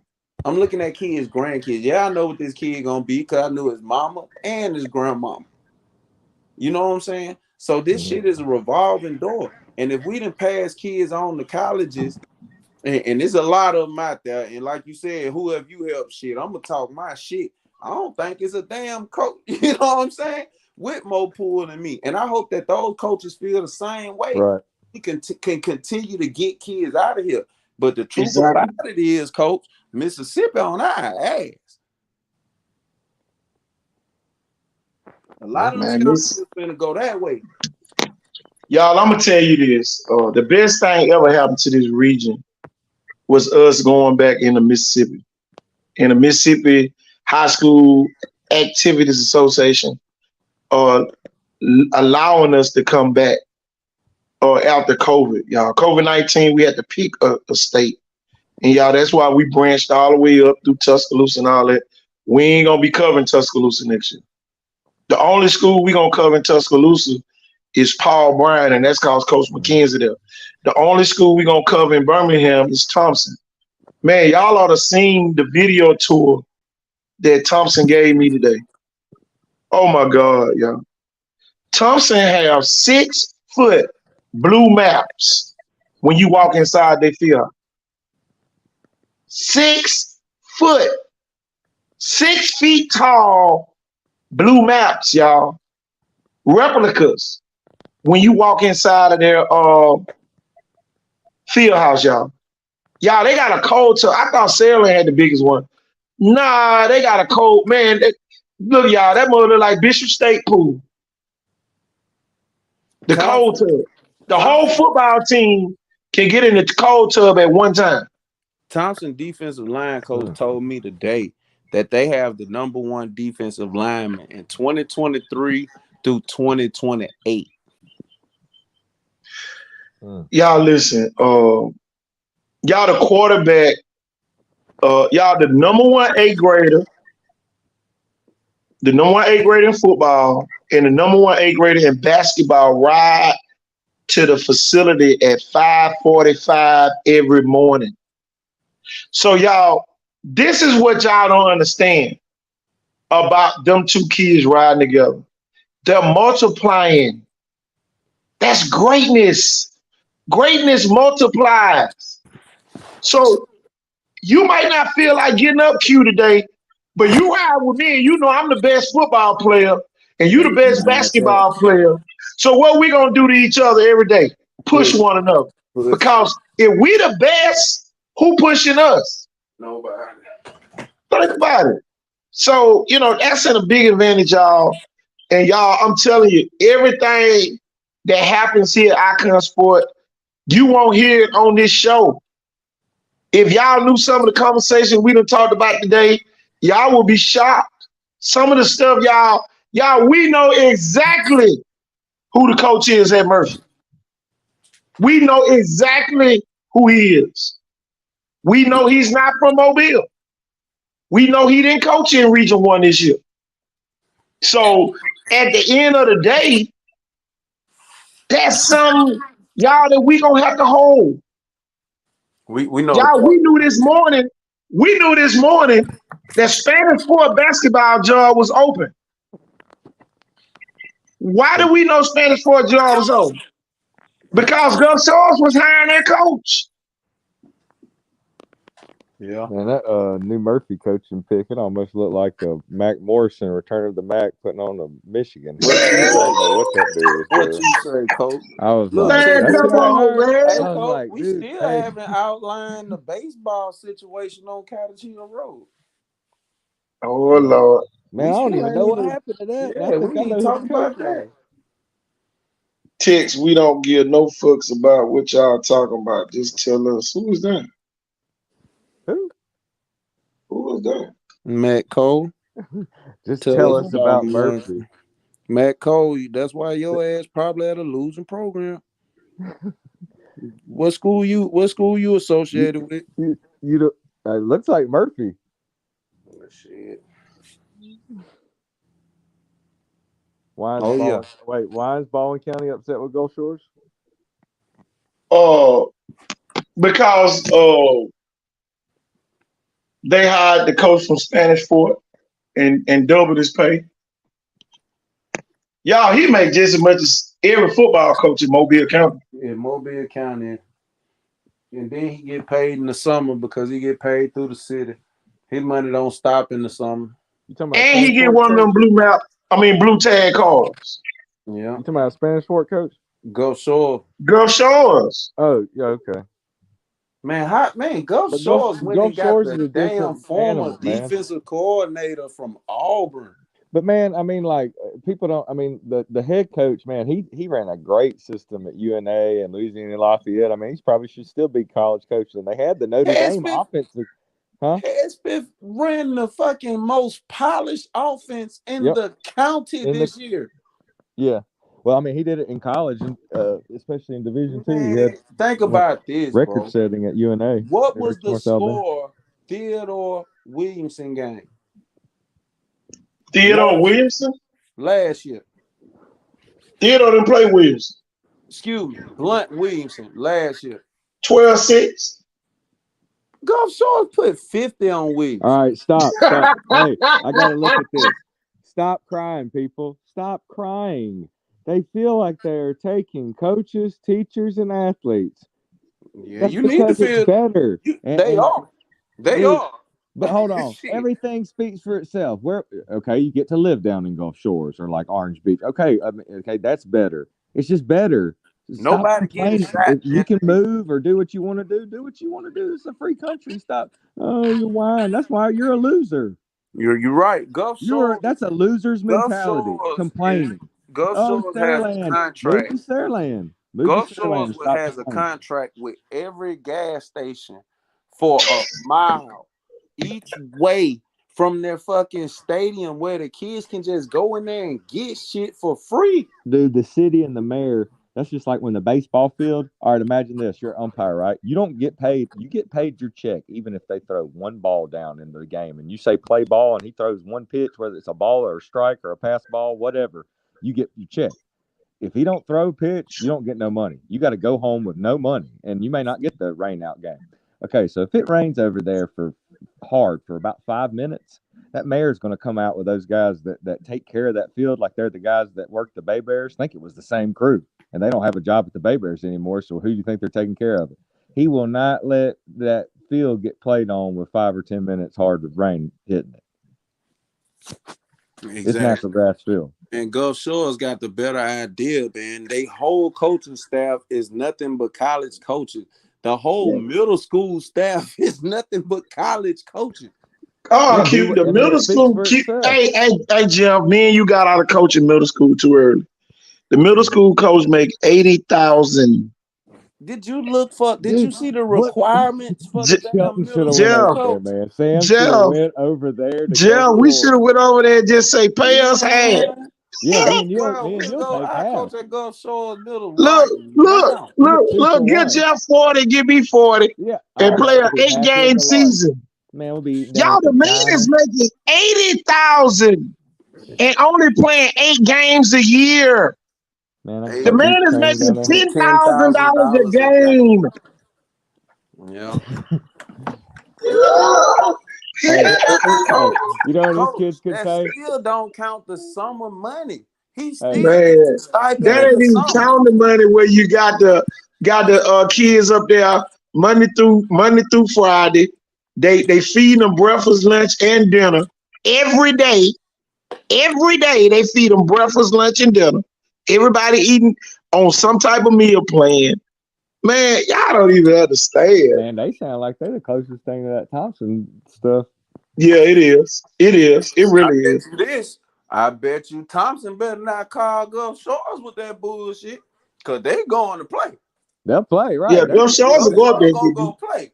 Yeah, Gulf Shores don't care about getting beat. They're going to play. Yeah, there's still a few athletes with that bullshit. And I tell you what, you asked liable to get our coach. Yeah. Yeah, it at could any happen. level. Man, they got nothing but college level guys up there. Man, I And know I'm he gonna ain't tell a you something college else coach. too. The Hey. guys who coaching just because they sons on the team, they hate them. They running them motherfuckers away. Yeah. They literally running them away as nice as they possibly can, telling them basically, hey, you can go on the other side of the fence. Yeah, college coaches, Coach Star. College coaches. Man, them folks don't get coach. Them folks are serious. Y'all all caps. Yeah. Y'all, they are serious, y'all. It's a real program going on down there. Nothing Y'all, them but kids college. see each other 6 times a week and sometimes 7 times a week. Because somewhere in Gulf Shores, somebody got to get together. What they call them? Q nowadays, where all Bonfire. the kids hang out. They got the bonfire on the beach. They got the bonfire. What? It's another name. The The hangout? kickback. The The kickback. kickback. They got They the got the hangout kickback going festival. on, and They somebody got the condo on hangout the beach. festival, the kickback. Them Boy, jokers they got down there. tacky jack shrimp. Little boy, they are roasting marshmallows over. You know what I'm saying? Them jokers got condos, man. And then like Man. you got people on the team who mama and daddy own some of them condos, so they Airbnb and that shit, man. They Mm-hmm. big kicking it down there in Right. Gulf Shores. Exactly. And Why then not? coming out there with a Here go damn the thing, dolphin y'all. and swimming with their Y'all, fucking shark. Jeff, you and Q, my witness. I posted everything Gus Shores was doing. Every high school coach up here thought it was a mockery. Mm-hmm. Y'all, one thing we gonna do here, and we gonna always do when we repost stuff. Y'all, please pay attention. Stop trying to downplay what we posting. Y'all, it costs Williamson 50, and I think it costs Viger 40. Hold on, y'all. Let me see how many points them folks scoring, y'all. Man, Y'all, I got Bob. And look, I'm gonna tell you straight from the horse's mouth, man. Them folks beat the hell out of UMS last year. The Scourge, UMS just had more points on the board. yeah. Man, them folks, look, and if we got somebody from a Gulf Shores team, tag in and let us know how y'all feel about the UMS game last year. Cause I sat right there and watched it. Man, them folks got out-coached up and down the field. They out-coached Terry Curtis. For the people who don't understand, they out-coached one of the probably greatest coaches in the damn state. Yeah. Yeah, they beat Viger 37-21 in that game. So I'm proud of Viger for putting up 21. Look, y'all, Viger gonna have to score at least. I'm telling y'all, they gonna have to score some points against this new Blunt team. I'm telling y'all, that first game, man, it might be in the 40s or 50s, y'all. Ronnie Roy still over there. Yep. Ronnie Roy gotta be to set some kind of Baldwin County record. Yeah. And Ronnie Raw, man, started in North Alabama, y'all. Y'all, he go to schools last year. Gulf Shores, St. Michael, 34-27. Central Nail, 45-26. Faith Academy, 22-12. UMS Wright beat them 35-28. They beat LaFleur 45-12. Murphy 35-14. And in that Murphy game, it was 14-14 at halftime. They beat Williamson 51-12. They beat Alberta 49-3. Viger 37-21. BC Rain 56-27. They beat Carroll Ozark 42-0. They went to Central Clay and beat them 26-21. Then they lost the Faith Academy 20-14. Y'all, Gulf Shores just getting started, man. And a And lot from of what people I don't heard today, realize that game against Faith Academy is the reason why they lost the next week. It took everything to beat them boys, man. And like I said, they just didn't have enough quality depth at Faith Academy. But I will tell you this: I think Faith Academy get on the Super 66 this year. I don't think we're gonna be able to leave them jokers off this year. Faith Academy should have a couple kids on there. And I just hope they offers roll in because you know, I think they're gonna do a spring this year. I hope they do anyway. Out there at Faith Academy. One of the highlights of my year last year was meeting Christian Burnett in person for the first time. Cause when that joker walked by me, I said, "Who in the fuck is that?"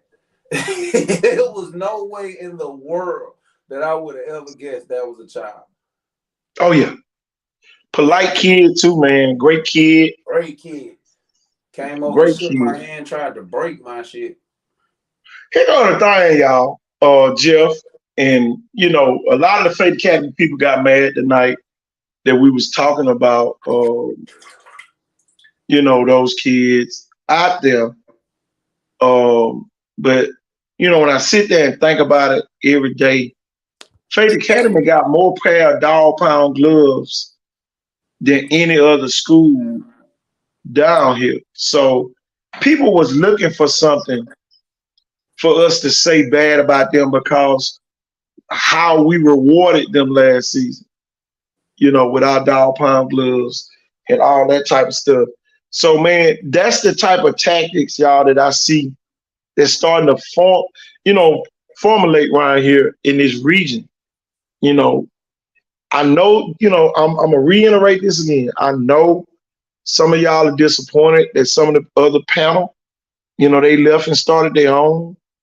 Y'all, we wish them the best, but don't try to dummy down what we have the longest running media outlet, new media outlet down here in this region. AL.com is Call News is right above us. And then AL.com. Y'all in that order. Ballin' Down South, they came after we started. So y'all, we're not an old media outlet. Icon Sport was started in Montgomery. That's the thing that people don't understand about it. We have just taken Icon Sport to another level. But Icon Sport was started in Montgomery, Alabama.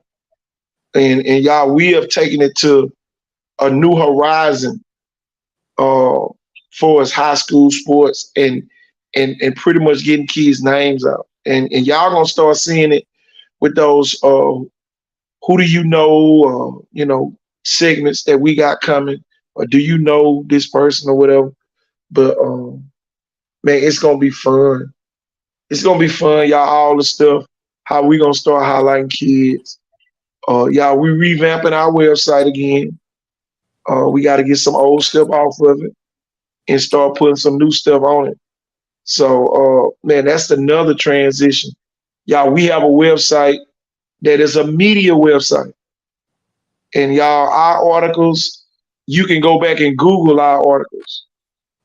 That's how deeply rooted we are, with that. And we're not trying to compete with nobody. Nobody can compete with that because we'll write an article and some of these other media outlets, they don't even know how to write an article, so to speak. But, that's the gifts that we have. We're not downplaying. All of his media. We just know how to get on here and talk about it as well. So, we don't want to, I know people picking sides, pick a side. That's why we, staying positive as possible. To me though, it's no different than having channels 3, 5, 10, and 15. Eventually, Exactly. you're going to tune in and listen to all of them. Exactly. Probably, if you're not a part of them. The people that work for the certain corporation, they're only going to support that channel. It's a channel, man. I mean, you want to tune in. If you don't, change station. Exactly. I know some people came on because we were going to announce the Murphy coach, but they told us to hold back until everything go through due process. So that means Murphy's still gonna be without a coach. Probably gonna stop working out. That's gonna be the crazy part. It's gonna be like that. That's why as adults, y'all, we got to start making logical decisions. You know, you know, I really think they should have bit the bullet and allowed Coach Perry to be coach. You know, and put pride aside and frat brothers aside and Mardi Gras Association aside, all that. Man, it'd be so much stuff, y'all, that have nothing to do with the football You or Yeah. the know what? It's basketball. so funny you say that. I want to touch on that real quick. Go ahead, coach. It's even as funny.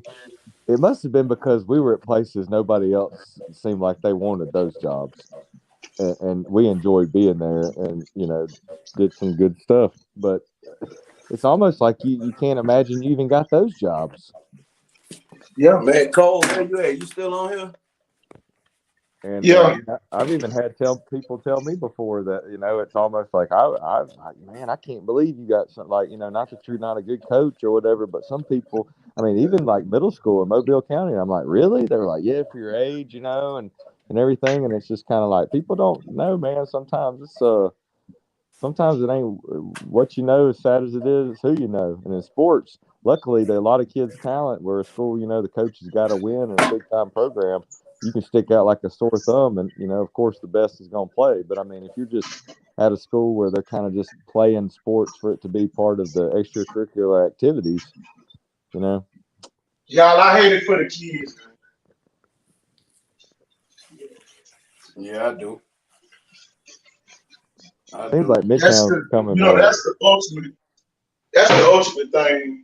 Y'all, I really just hate it for the kids because they don't really understand what the adults are doing. We have to wait for board approval for a coach to be hired. And why would a coach leave Birmingham to come over here and he had been board approved? So all this should have been part of the thought process. This coach should have been here on Tuesday. This coach should have been, matter of fact, he should have been appointed on Monday and been in the faculty meeting, meeting there, all the staff and all that, getting to know the kids all this week. So now Murphy gonna go a whole nother week without a doggone football coach. Yeah, So we can pretty much forget spring for Murphy, you know. if they were gonna And hire a guy. now, and y'all already know what we had last year about this time. There go them 0-10 birds starting to fly. They starting to fly. Them 0-10 birds starting to fly around that campus again. And, it ain't nobody's fault, especially not the kids, the ones who going to play on Friday night. It's not their fault. It's gonna The be Murder kids, Murphy every day, They're every so game. behind the eight ball. It almost is like you said before. I just wonder if they just want to become Midtown extension of Barton Academy and just play sports for extracurricular activities, almost like math and science or something. yeah. Yeah. Just being the oldest school in Mobile. But you know what? Hey, is Sidney Lanier still around? They talked about closing. Is it still here this year? The Lanier kids, the Lanier poets. Yeah. Yeah, those kids, the ninth graders are starting to transition to Carver.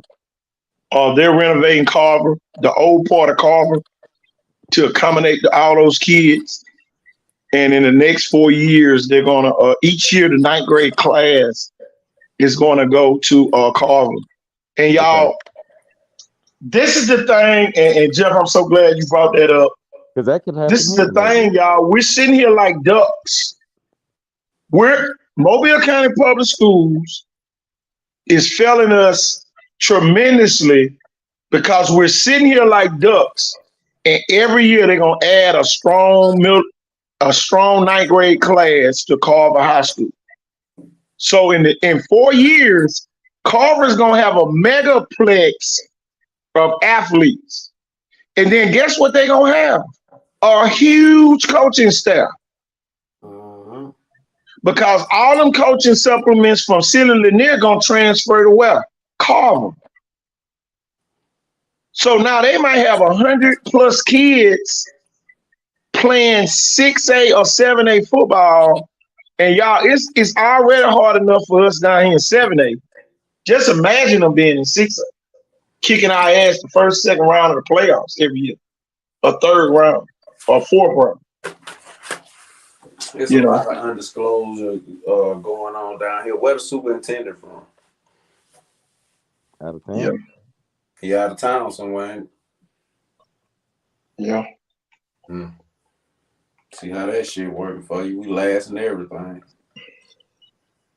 We had an out of town guy. Dodge was an out of town guy, but he was pretty good for the kids, wasn't he? I don't think so. Well, Threadgill went to the Florida. Yeah. Oh yeah. He's yeah. That's right. He's a graduate. This the thing, y'all. This the thing. Before he came back to be assistant superintendent, he had never worked in a Mobile County public school. So is that a good thing or a bad thing? We'll never know. I don't know, man. Mobile County. Because the frat system strikes again. Y'all, the only thing, he hasn't closed one school yet. He hadn't closed one school yet. Miss P closed Maynes down, remember? Yeah. Mm-hmm. So what school is Threadgill gonna close? He gonna have to start closing some schools. ASAP. He gonna have to figure this thing out. He gonna have to start consolidating the schools. Barton Academy is getting bigger every year. Barton Academy is gonna add another grade this year. So sooner or later, Barton Academy is gonna be an annex on Murphy's campus or Williamson's campus. Barton Academy might take over Williamson. That's probably why they're not trying to build a stadium. Right. I've heard Williamson would be the first school to close down.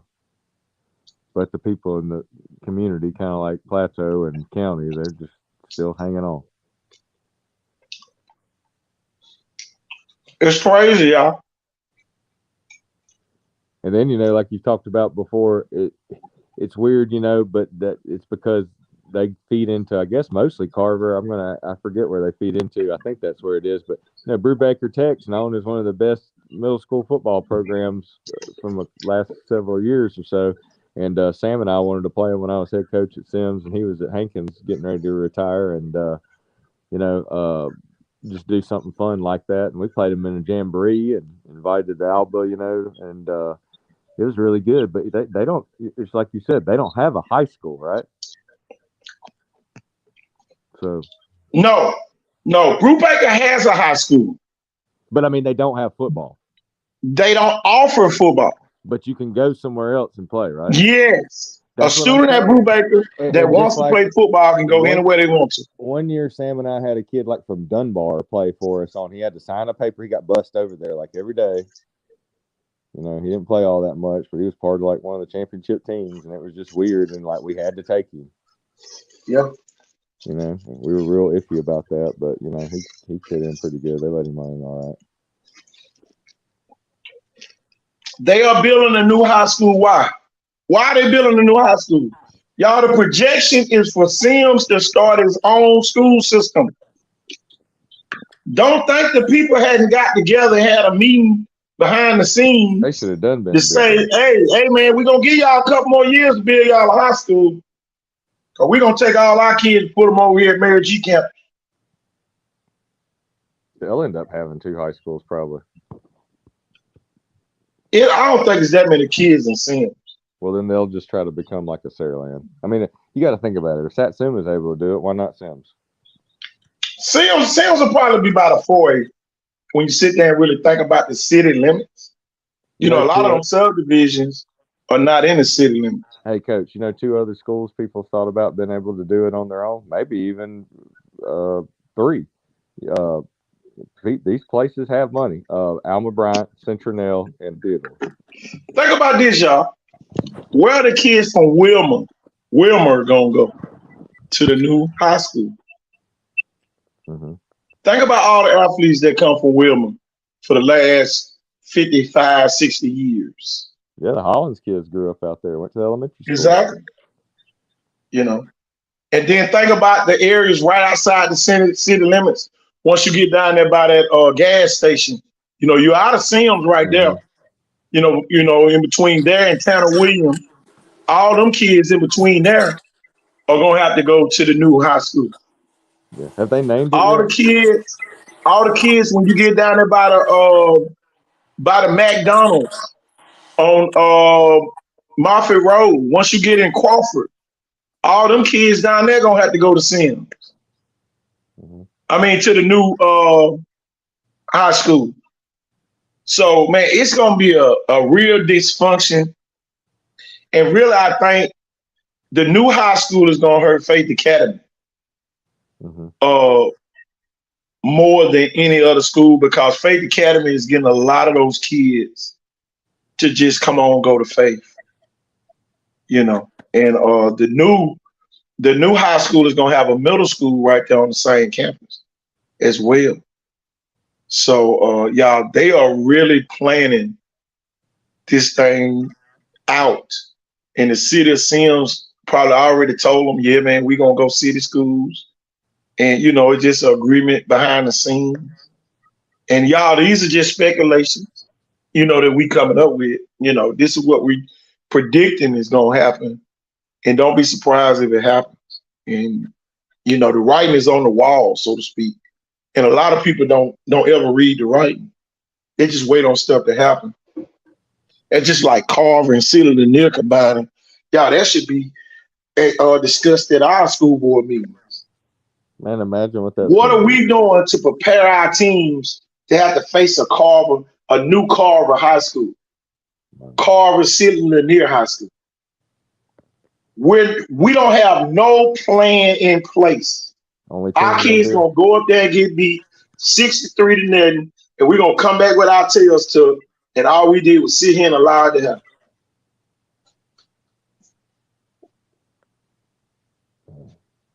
And it's already hard to beat them now. See, North Alabama and Montgomery, man, they're moving on with the times. I mean, like, it's kind of like the old Bob Dylan. Look at Pike Road. Hey, look at Pike Road. Pike Road knocks off a Spanish 14 that was averaging 13 wins a season, y'all, in the first round.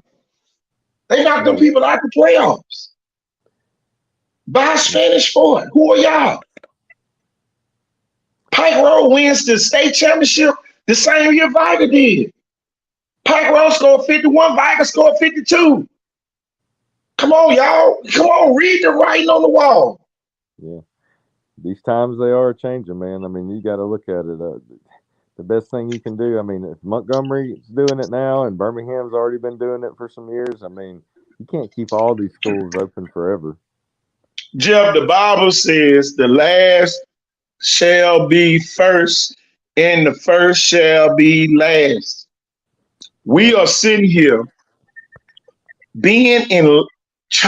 trying to stay in first place when we should be rebuilding. We should be reconsolidating. We should be renaming. Viger should be a middle school. Blunt should be the city of Pritchard High School. Man, it's crazy that we just sit here and allow this stuff to happen. And then when we start losing, all we're going to do is what? Oh, man, we should have got this. We should have did this. We should have did that. And all we did was allow it to happen. Mm-hmm. It's nowhere in the world we know that Silly Lanier and Carver is combining and nobody down here is doing anything.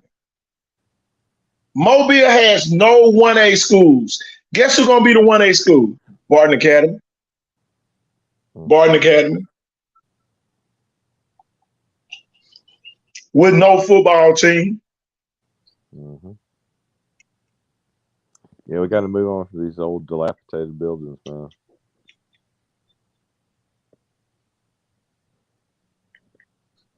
The people reopened Barton Academy, y'all. The oldest school in the state of Alabama got reopened in Mobile County. Come on, y'all. Make it make sense.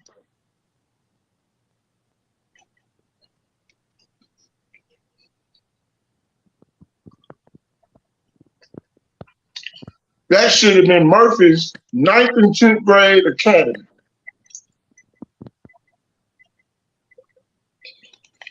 Why it should have been Murphy's 9th and 10th grade academy? Because you consolidated Murphy and Williamson together to make one school. Oh, okay. And then while you was doing that, get what you did with the LaFleur kids. You say, okay, we're gonna send half of y'all to Vire and half of y'all to LaFleur, or half of y'all to Blunt and the other half to Vire, and close down 2 schools. But no, we're gonna sit here and just allow everything to stay the way it is.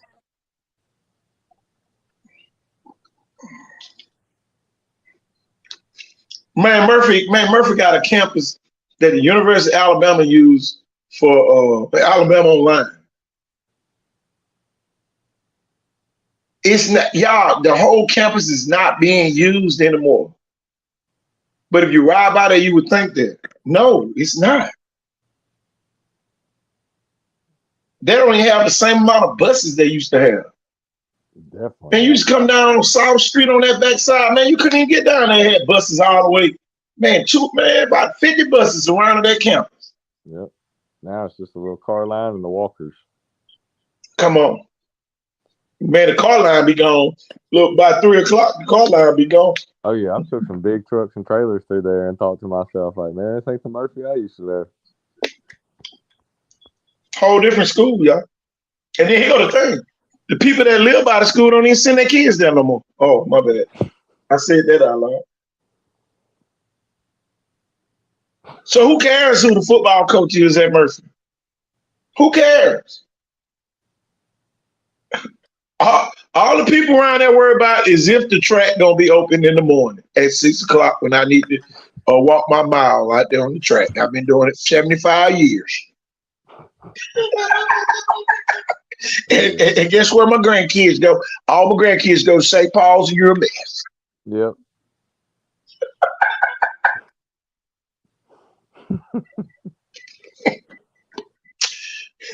Make sense. Y'all, 1 block behind Murphy is a St. Paul flag, and 1 block on the other side is a UMS flag. Yep. Okay. And then you get down. Man, you could have paid. Man, you could have paid nobody to put up nothing but a big old M with a gold. I mean, a big old blue flag with a big old gold M on. Look like Michigan. Come on, man. That was the school of Mobile. Man, come on. They did everything but call it Mobile High School. Hey, they brag about the time they beat Viking. Played Scott Hunter. Damn it, lad. Man, come on. I'm still tripping out Norman Joseph. I mean, I'm talking about Jeff. Dog coach in Louisiana. And, you got when people talk about you big time in Louisiana, I mean, football, people got to understand. We really Jeff, we look like the idiots. We look like the idiots of the Deep South. When I put this on the screen, we are the idiots of the Deep South. You feel bad for the kids that he really did have a really good impact on, especially the ones that, I mean, it's all the kids, people, but the players that have moved on to play college. But, I mean, look at him. It looks like he's like a golfer almost that's not lost a breath over the whole incident. Almost like he was better than that job. It's crazy. Apparently. It's crazy, man. Good for him.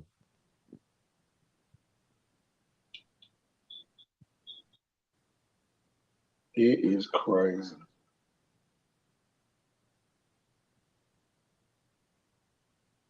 I cannot believe this, bro. They kind of went a Murphy route with how late it's taken them to even really do anything. So 2 years in a row, Murphy probably won't have a spring. Probably won't have a coach till after May with a contract or whatever. Well, no, it's earlier than it was last time. Murphy would not have a coach. I mean, a spring game. Wow. Who did they play last? Was it Williamson that year? Rico Jackson's last year? Yeah, he played Williamson in the spring game. They had about 10,000 people down there.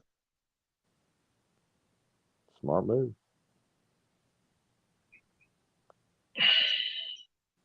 I can't believe none of it, y'all. I swear, man, I'm just the dumbest person in the world to sit here and believe that we fired a college coach. I bet he could, man. I bet some of them people in Mississippi wish they could get their hands on him to coach at their high school, Louisiana or Mississippi.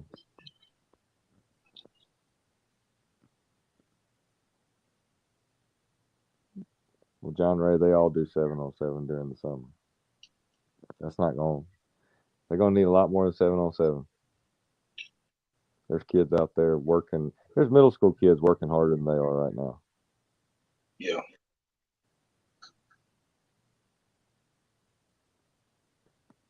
Yeah, they'll probably do 7-on-7, but You can't go through the motions and play high school football.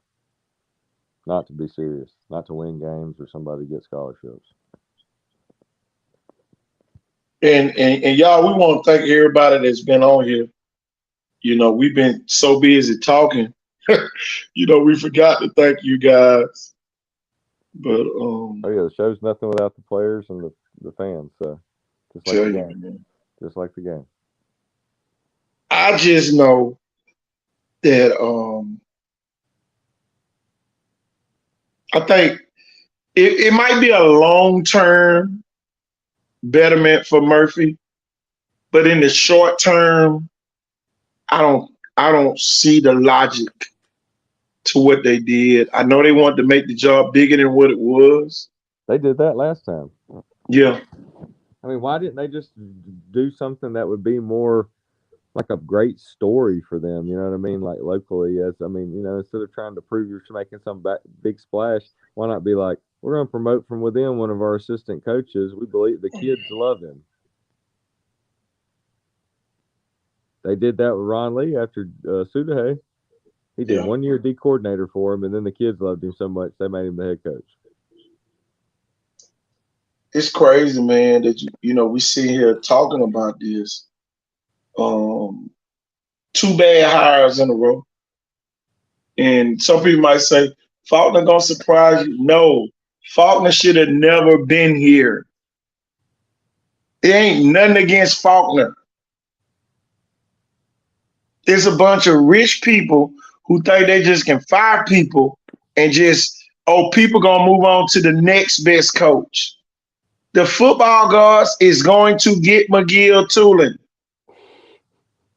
The football gods are. Because you're not treating coaches the way they should be treated. You fire a coach because he lose to St. Paul's after he just got beat by Montgomery Catholic.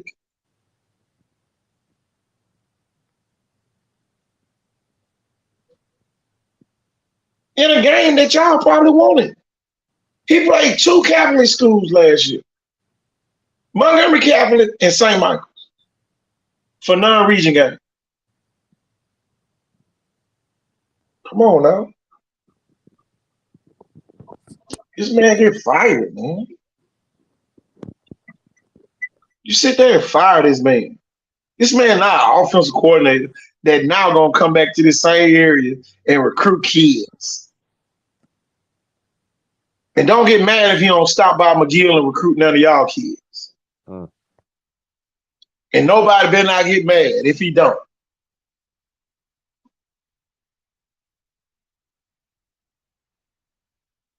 Every time I saw that coach, he spoke and man, he held conversations. He ain't just, hey, how you doing, coach? Keep moving. No. Yeah, coach, what's been going on, man? How everything been? How your family doing? Genuine people. We fire genuine people too much.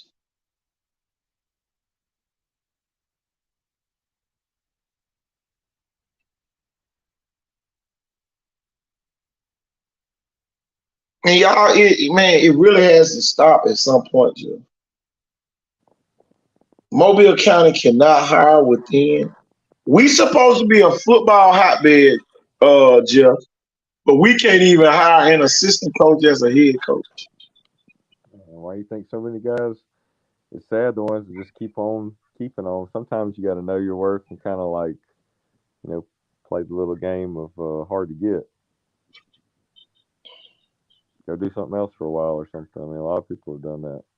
But if you're just sitting there thinking that, man, I just keep one day, it's like I said, it's almost that thing I compared it to earlier, the analogy of metaphor of basically, you're working for no money.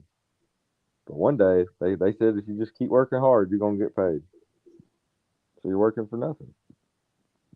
It's too many coaches going into the assistant coach graveyard, Hmm.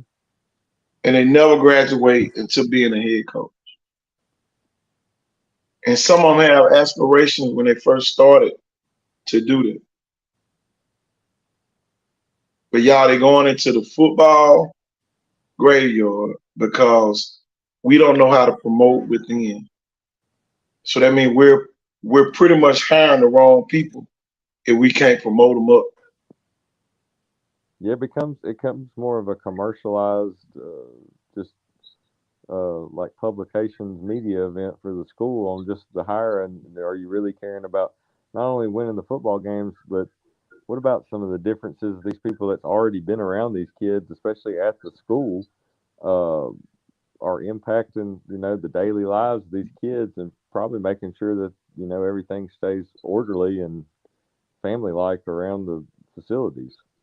But instead Now, of John rewarding Ray, them, hold on, Jeff. I gotta address John Ray real quick. No, they're not all white schools, John Ray. They're not. But it's it's deeper than that, John Ray. One rich person gets mad because his nephew or his niece don't play and they fire a coach.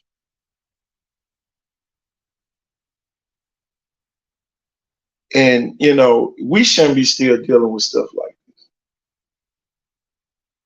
we penalize a coach because he lost 2 games to start the season. And he probably had the best showing against Saraland than a lot of other teams did. Yeah, he didn't win the game, but he had a great showing. We were at that game. And man, it's crazy, man. Man, it's almost like these coaches are dying or something. Jeff, that's the feeling I have. The coaches, man, this coach, man, he was just there last year. Now he's not there anymore. And man, feel like the coach died. Just literally left this face of the earth.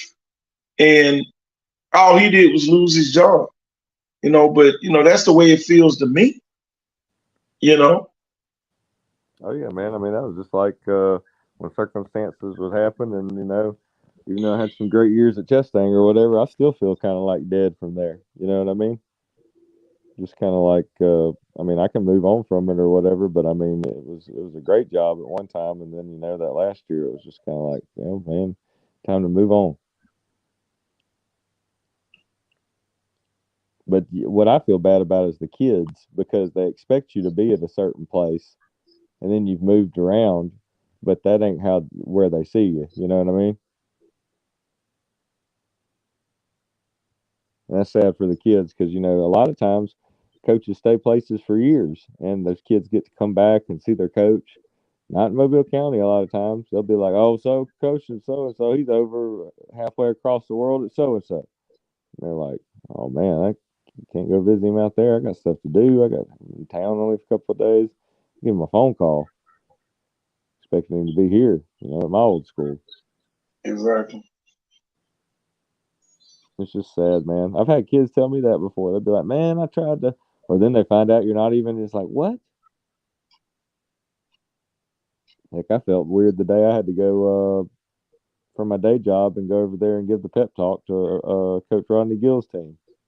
Calling him Coach now because that's what he is. But it's weird to me, because I knew him when he was my middle school player of the year, averaging 20 points that year. But it's just I'm humbled. I'm humbled for even the whole experience of just knowing that. That's the thing too, man. And you know it.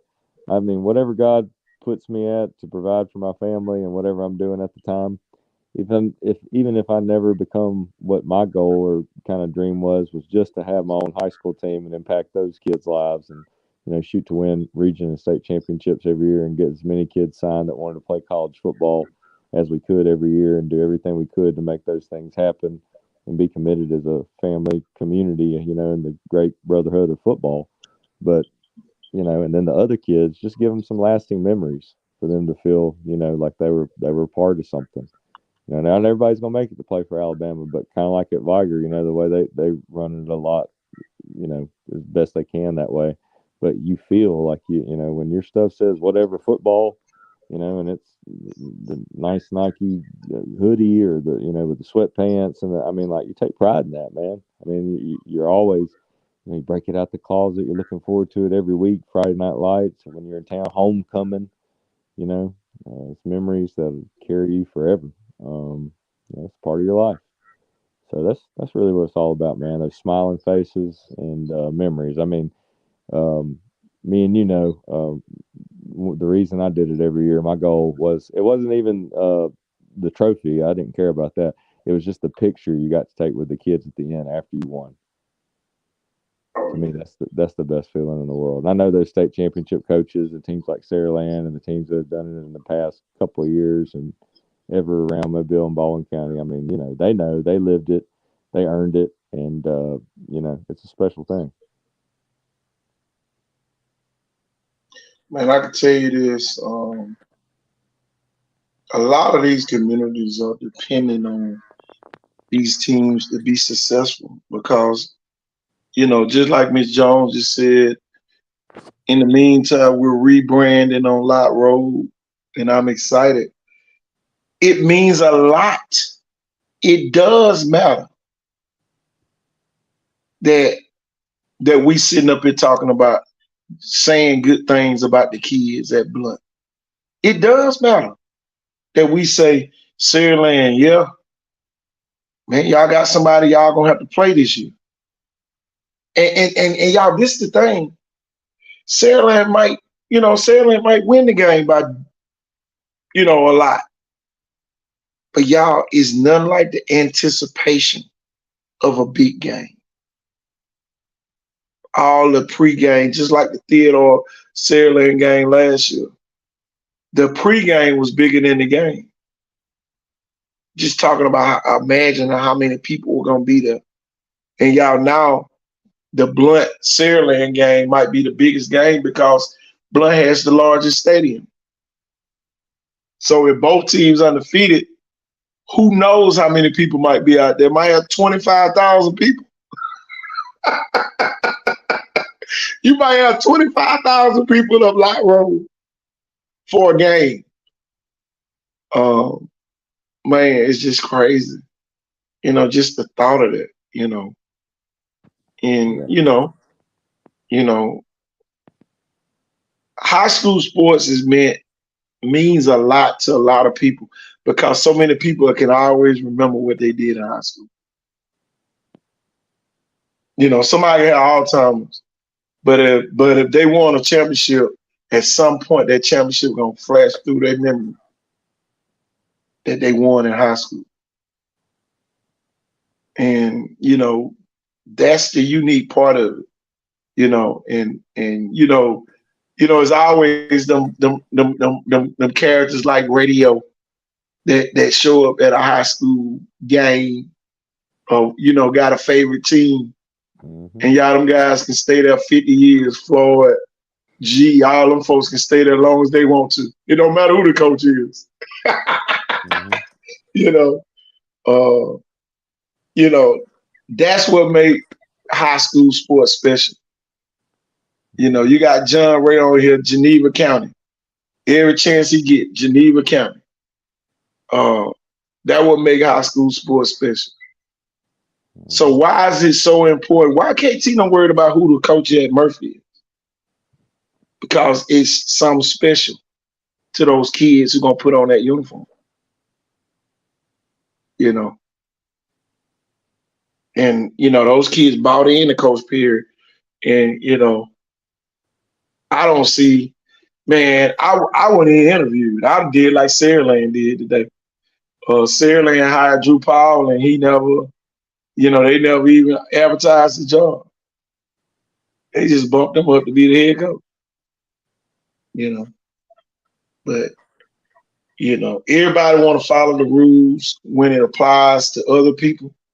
but when it applies to them, they don't want to follow the rules. If that makes sense. And you know, that's the thing that trips me out sometimes. You know, especially with the Mobile County public school system. And y'all, it continues to fail us in small ways that end up leaving big holes. You know, it's almost like getting a screwdriver and knocking a small hole in the street. And then over the years, you know, the rain, the erosion, and all that make that little hole turn into a big hole. And you know, that's what we get. We start with the little hole, and then about 5 years later, man, it's a big old sinkhole. You know, and everybody like, man, where that came from? Man, it was a little hole they got put in there about 5 years ago. And the rain, every time it rained, boy, a little bit, just a little chunk of it just came out. You know, that's what's happening.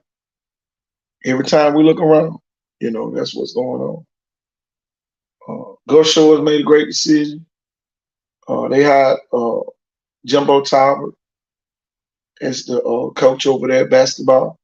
Now, Spanish Fort is looking for an assistant football coach who can coach varsity basketball. Is that what the advertisement said today, Jim? Yes, it did, Coach. Sure did. Oh my God. And y'all, we were blown away.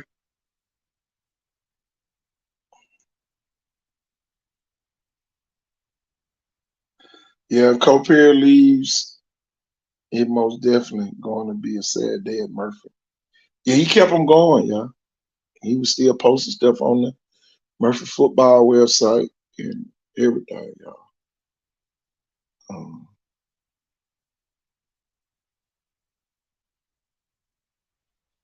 Man, it's crazy. It is crazy.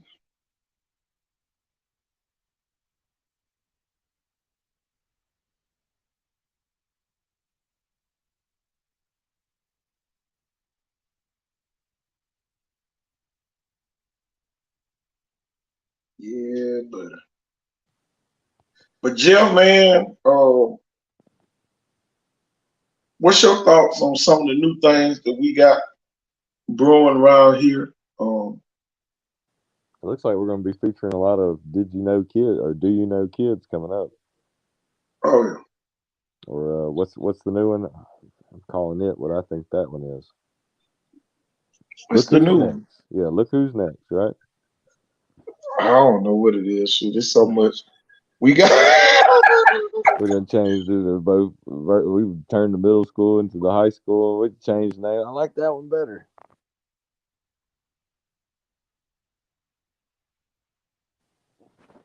I just know we highlighting kids, players, Yeah.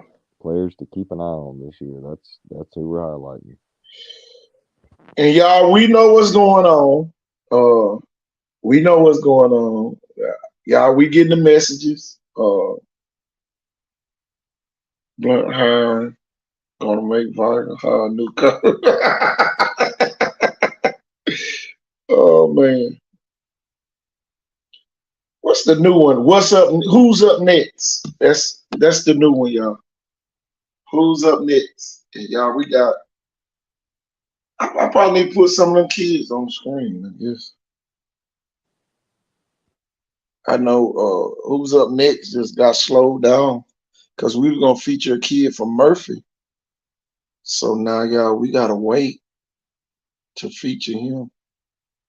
Um, that's the part I be hating, man. You know what we got, man. He said there's a new sheriff in town down at Light Road.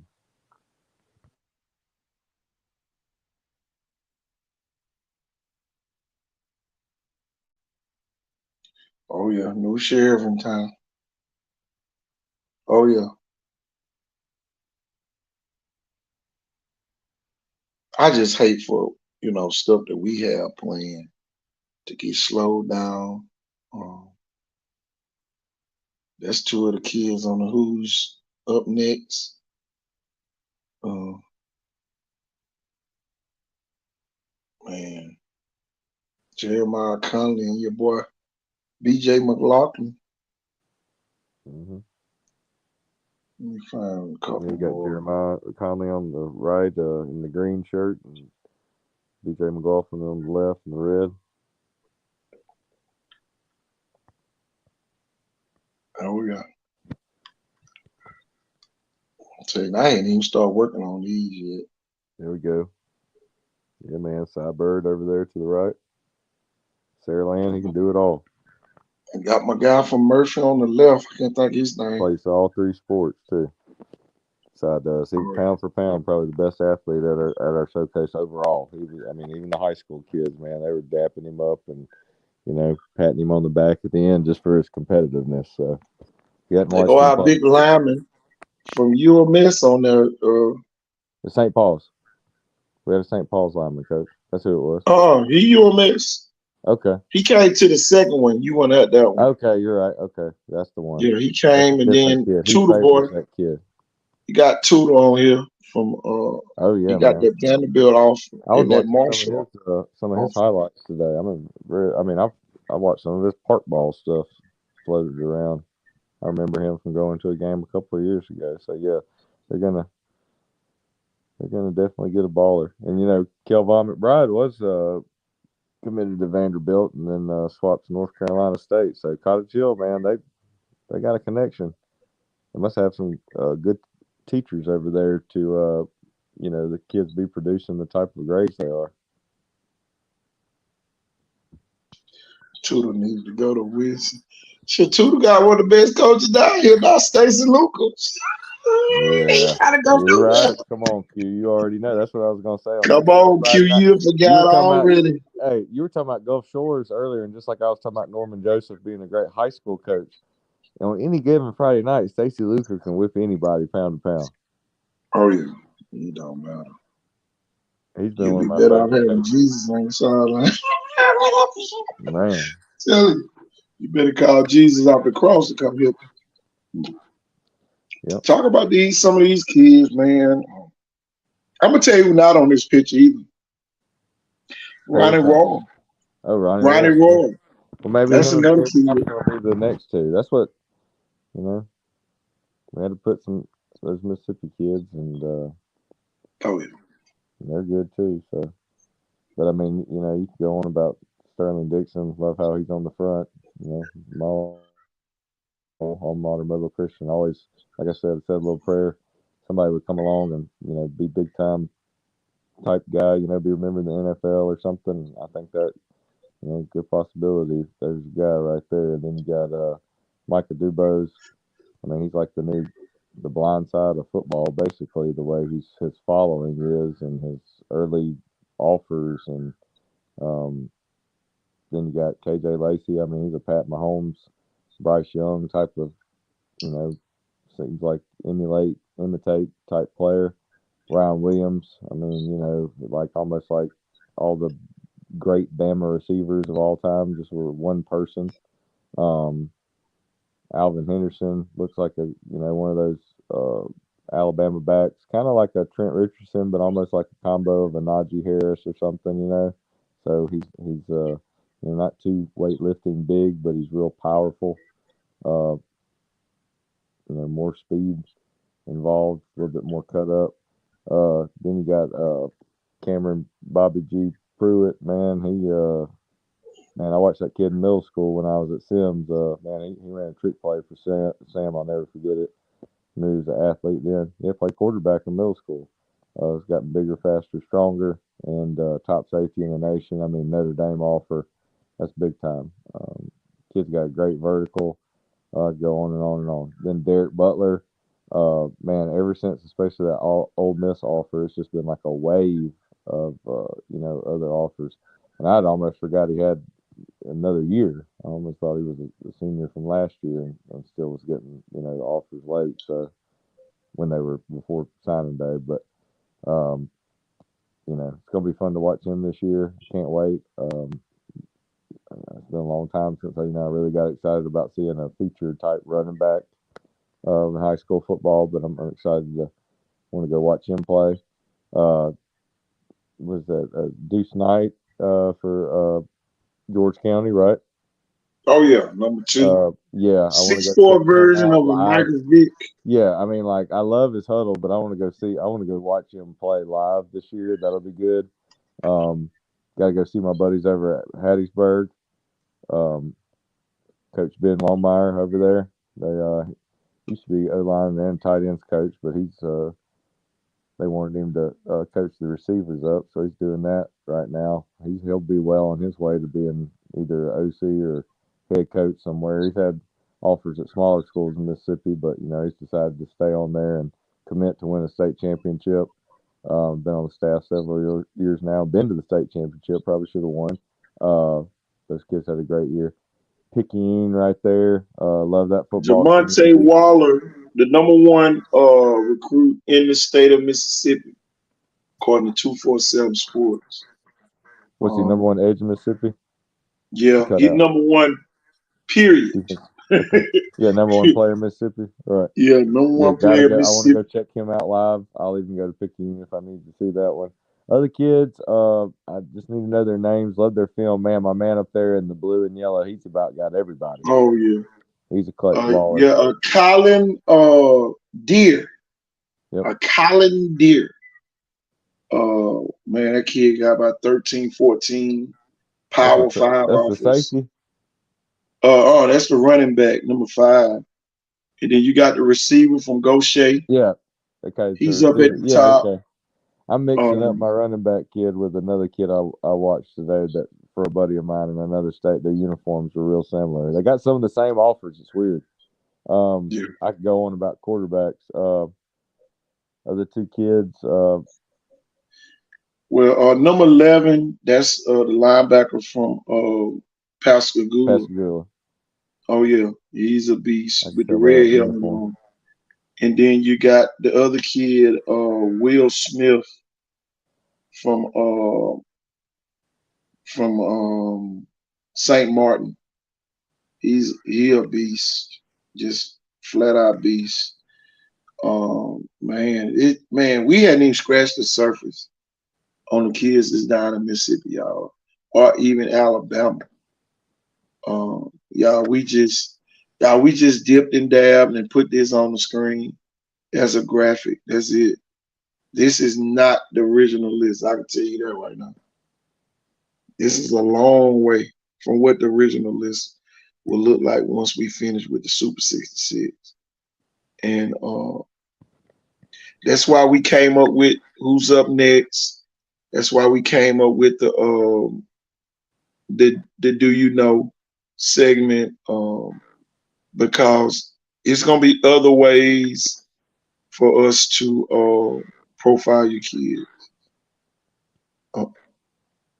And there goes somebody you might know on the screen. Oh yeah, Isaiah Dunnigan, man, kid works hard. Blunt QB, Big Mike right there, Viger. He's out playing now. That's gonna be 2 kids you'll remember from the Blunt Viger game this year. That's what's been so special about training those 2 cousins too, man. There you go. There's Big Mike. Big Micah Dubose Yeah. at the Icon Sport Southeast Showcase. Well, there go another D1 kid at our showcase. Man, look at that. My thing is this, y'all. We just y'all would really need to just buy into what's going on. Literally buy in. It's too many people trying to reinvent the wheel. The wheel only goes in a circular motion. And, we got people thinking they can come up with the Flintstone mobile and the Jetson spaceship and all this other stuff, y'all. All this stuff comes back down to the foundation. And this is what it looks like. Putting all the kids, regardless of how good they are, in the same type of work environment. So if they can't perform at this level, they see what it looks like. And y'all, we got a lot of separation. Okay, my kid go to Viga. I'm only going to rivals camps. And my kid go to Blunt. I'm only going to 247 camps. My kid go to Mayor G. I'm going to the On 3 camp. My kid go to Saraland. They going to the Icon Sports Southeast camp. Why they can't go to all of them? Why? Why? You know, why kids can, why we got kids only playing 7-on-7 and they not coming to these showcases? Why? Oh, the parents don't want to. The parents don't know that they need to. And, everybody want to be in competitions all the time. This is the competition that's going to tell the story. It's the kids on the sideline. Exactly. Oh, yeah, the newcomer of the year on that. I'm telling you. Who's up next, y'all? Tell me. And, man, it's so much that goes on, y'all. It's almost like we never say the same stuff over and over. We're not going to beat a dead horse. We're not going to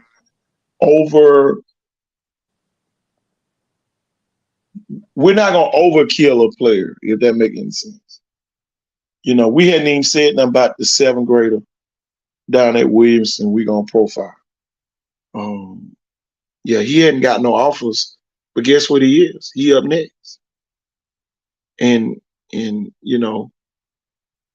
that's a kid, y'all, that, I went to their practice several times and seen them. Y'all, big shout out to Coach Coleman over there at Williamson. Icon Sport Southeast. Williamson has rolled out the red carpet. And, I know you've been over there, Jeff. I've been over there. Q been over there. So everybody who's left here at Icon Sports Southeast has been over there. And, we have seen it with our own eyes, what these people are doing, to help the kids over there get better. Williamson lifting weights. Oh, man, you was talking about that the other day. The weight program they have over there. Mm-hmm. And, y'all, that builds pride, but. Boy, it's going to be building more than that. I feel sorry for people right now. Oh, yeah. I mean, I really do. Like, to the point where I'm just kind of like, man, there's some other teams that think like they really getting in the weight room. They may be the #1 weight room team right now. It reminds me of some old Viger stuff, like old school. These kids strong in the squat right now. I'm talking about strong, pound for pound. Man, it's just so many kids, y'all. And us adding Mississippi. Now, we added Mississippi, y'all, but we took away Tuscaloosa, Aliceville, Pickens County. We kind of eliminated those areas. I think we still gonna cover Pickens County, but some of those other schools we're not, because we back in Mississippi again. And we don't want to be stretched thin because, y'all, we're gonna spend a lot of days over in Mississippi. Why? Everything is structured different in Mississippi.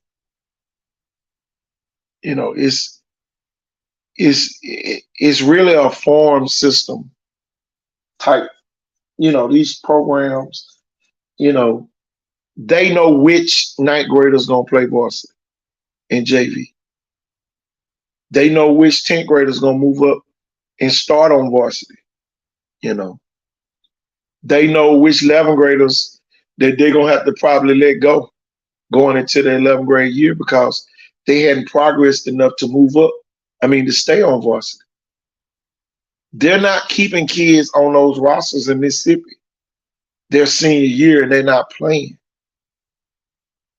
you know. And yeah, I'm gonna tell you, Saraland has changed this region. Playing those sophomores, winning a championship with the sophomores. Why Blunt can't win with sophomores this year? Uh-oh. You know. Why Mayor G can't win with sophomores this year? You know, both of those had good freshman teams, and you know, so the standard has changed in our region, whether we like it or not. You know, they don't, and it's only one Ryan Williams, but some of these other kids got a name for themselves, and y'all gonna see more and more sophomores. Let me get the kid name from Goshen, so we can talk a little bit about him. He a 6'1" receiver down there, and he deserved his props as well. These are the type kids. I know y'all like, man, why they back in Mississippi? It's only gonna make all the kids better because nobody can take a day off now because the database is so large. Y'all welcome to come to Geneva County. I want y'all to see the weight room when y'all come down here, KT. Joy Ray is gonna be a stretch for us to come down to Geneva County. I ain't gonna even lie. I ain't gonna sit here and say, yeah, we coming and we'll probably never make it. But that's what we would like to do. But is it gonna happen? I don't know. What's the kid's name? Receive.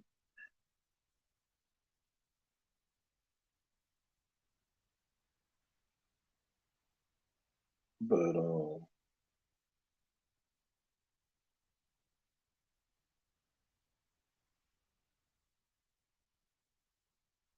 Coach, you still there? Yeah, I'm here, Coach. I was Okay. just letting you talk. Man, some of this, I mean, that was like when I left earlier. Man, I had people talking to me about some kids I've worked with and trained. Like I was talking to two coaches that were watching the show. I talked to Coach Norvell and somebody else about players. The players matter. Their progress, what position they're being looked at. For recruitable wise, grades. And that's another big part of a thing right now. Besides social media, people are thinking they're being slept on, but they don't have the grades or they've had some bad social media. That might be what's caused it. It's probably mostly the grades, though. They don't even have to look at your social media after they look at your grades. So, and all those guys on that front page, I've heard lots of great things about like Ryan Williams and Sterling Dixon and like KJ Lacey and all that. I mean, like those kids have the grades. They're some of the smartest students, in their grade level, and so it's a lot easier for a coach to want to take a chance on you when he thinks you've got a high IQ. Exactly. Not just of the game, but in life and education. Just to be educated. To be able to comprehend things at a more mature rate. So. Just Dylan Alford, that's his name. Development. Mm-hmm. That's his name, Coach Dylan Alford. Ole Miss, Arkansas, Auburn, LSU, Mississippi State, Missouri, and Southern Miss. That's the receiver, 2025 receiver from over at Goshen. And I'm gonna tell you, they got some kids. Harrison Central got a kid that man, y'all just gonna be shocked when I start dropping them highlight films. Oh my God. I'm telling you. Oh my God. Man, it's unbelievable. I'm telling you. How much better did that kid get going? Oh yeah, 2027 deeper. No, no, now you at my Mississippi boys. They in the business. Uh, you must forgot. Deuce. Deuce is year 2025 as well. That's another Deuce night. Over at Johns County. But it's Jeff. I got a quarterback. I want you to see. Matter of fact, I'm gonna put it in the group. You can watch it when you get off, whenever. But when you see this kid here, he gonna light your scoreboard up. That's all I'm gonna tell Okay, I'm waiting. No, you. Man, you gonna have to pull up his sophomore regular season highlight. Oh my god, you gonna be shocked. I'm about to send it to you. Matter of fact, I'm just gonna put it in the group. Uh, Jeff, who you talking about, Quentin? I know you ain't talking about me. Jeff Kelly? He gonna win another blue map? Who's the GOAT? Oh, you talking about me? My boy gonna win a blue map? Oh my gosh! Hey, he's claiming Blunt right now, man. Wow, Q. Thanks for having that kind of faith in me, man. 60 TDs for Zay, man. Put a lot on the boy. Big Blunt. big blood. Oh Lord. Boy. Man, God. don't get them people started, Q. They already say you Boy. drift off. Don't drift off. Stay for look, there you go. Oh Lord. Somebody must be the said so. Oh Lord. He I said pick up told y'all, Charlie. man, y'all stop messing with us, man. Y'all gonna get we gonna piss you off. Man, you ain't gonna like us. I'm telling you, man, just be good for the sake of the kids, man. Telling you. Y'all just be good for the sake of the kids. Man, that looks good, man. I'm sitting there looking at Michael Dubose. Look at that stance. I mean, the V back, man, just perfect the way you want a lineman. Get that wide base, toes out. And look at how the other kids are engaged. That's the best part of the. I mean, the best part is the football part, but when you look at these expressions, I mean, it just makes the picture just so much more. Yeah, 6A area one is wide open. Region one, yeah. So look at his Man, traps. Yeah, he's got traps. Yeah, he's got triceps too. Those things are huge. Man, his arm compared to the other boy looked like a leg. Jeff, I sent you that video of Kobe King. Did y'all see him dunking at South? Who's dunking?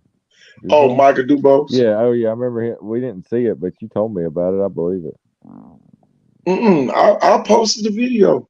I said, meanwhile in Pritchard, and we had some Oh, trolls on that that had to eliminate. He looked like South Alabama to me. Like everything we say is a lie now. Telling you. Why all of a sudden we liars? Because y'all not with us? Oh, okay. Now we lying about something. Same person that started a baseball team and took all the people money. But you got something to say about what we got going on? Okay. My bad. Matt Cole, a fake page.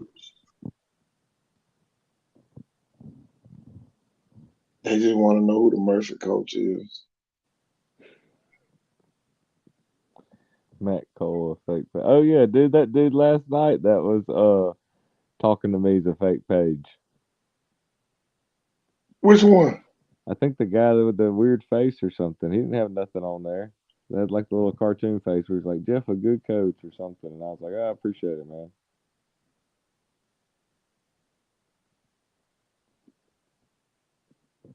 Yeah, oh, they were trolling. We got trolls. Why they want to troll on our stuff, man? We never had no trolls on here. That's just weird that people would waste their time being a troll.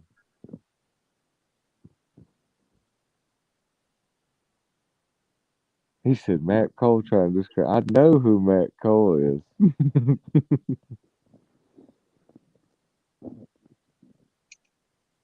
Q, make sure you look at that video I just put in the group. That's just so sad, man. People have no life other than to watch what other people are doing. It's weird. And I'm gonna tell you something else. Matter of fact, I'm gonna tell you in the group. I ain't gonna put it on here because we don't need everybody thinking they can do what we do. That's the biggest problem now. Mhm.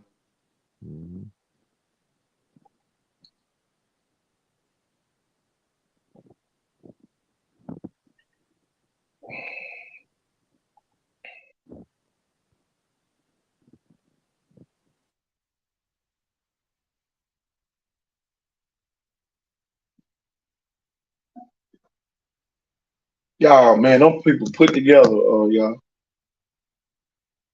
tell you, Jeff. I just typed it in the group.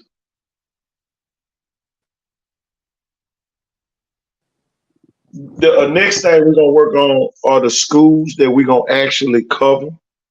Cause we're not covering the whole state. We just gonna, you know, cover certain areas and schools in the state of Mississippi.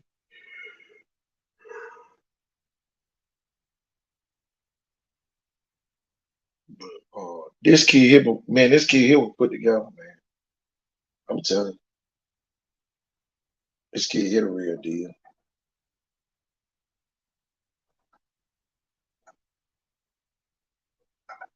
I'm gonna try to. I might need to just screen record some. What you think, Jim? That's what I'm gonna do. I'm gonna screen record some of it for the video.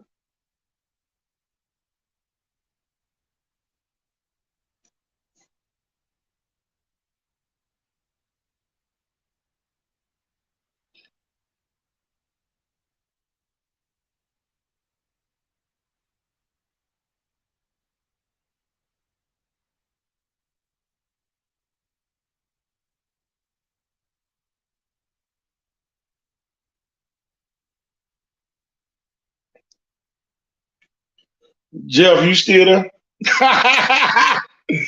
Oh Lord, Q, stop calling out people names. Stop doing that, Jeff. You probably went out too. Him and Q out there. That is illegal. What's going on up there, y'all? This is illegal.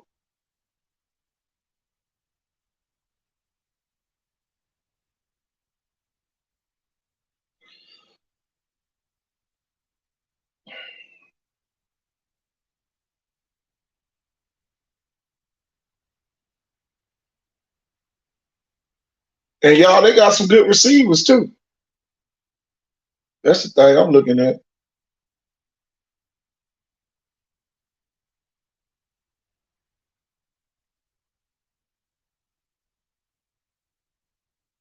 Y'all, we're gonna show y'all the video. One of the top players down in Mississippi. Um, and y'all, we're not showing this to discredit nobody. We just showing y'all the caliber of kids that's gonna be in our region. Um,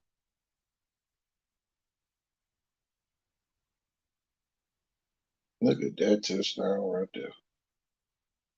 Yeah, dog. It's the last one I'm gonna put. Let's stop it right there.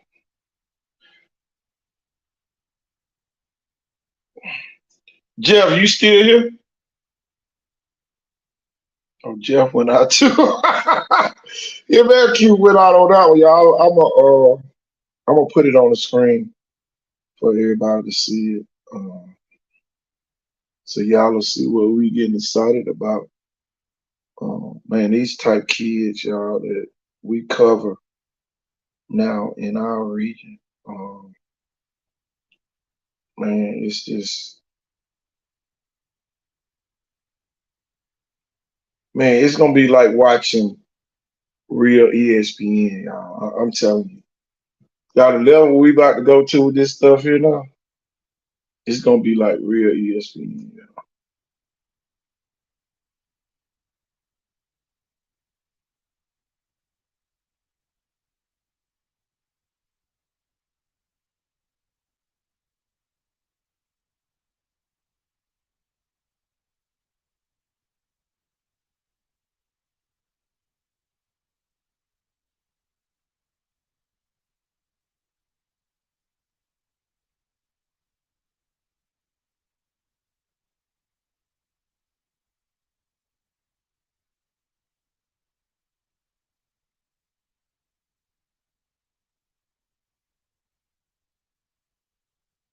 It's still too long.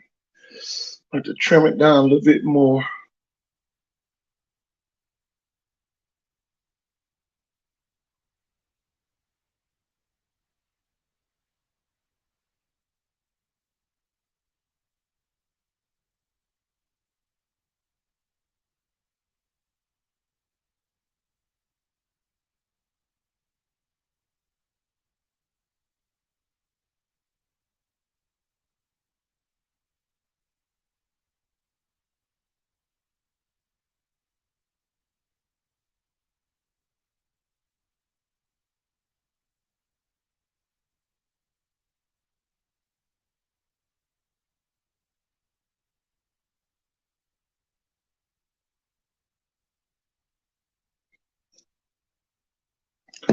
But yeah, man.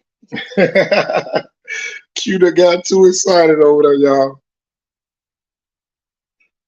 Man, come on. This is the takeover. Man,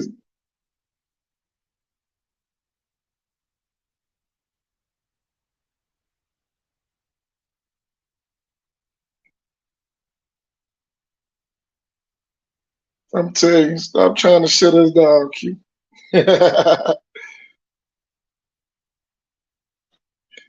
Telling you,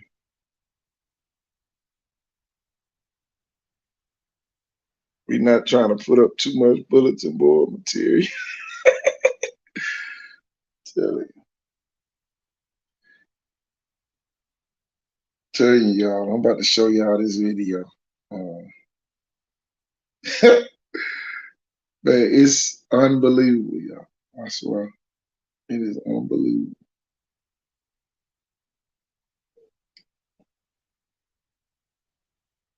One thing about us, man, we not gonna make it easy to be us, if that make any sense.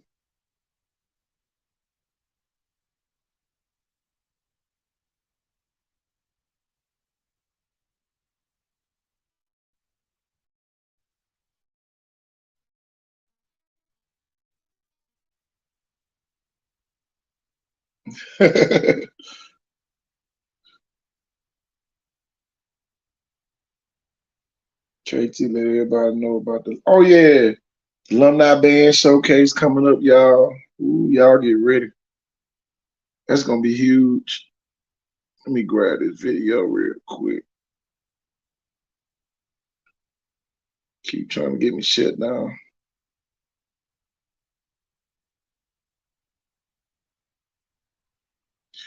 There it is, y'all. Let me download this video. Miss John, send me that flyer again so I can grab it and put it on here. That's gonna be huge in May. Y'all know we love all type of stuff.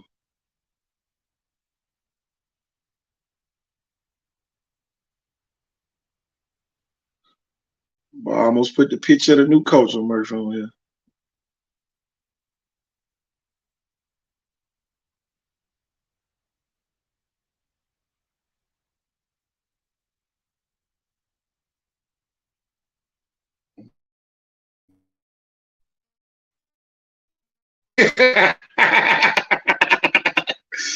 Hey, Jeff.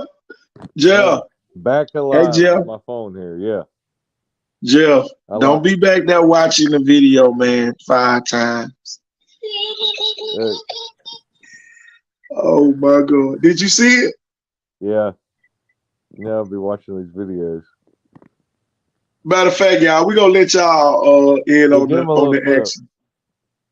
I'm gonna put it on the screen, Jeff. Here we go.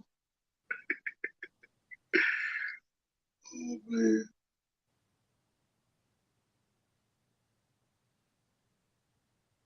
Jeff, this is just Brett Favre oh my God. at Cannon.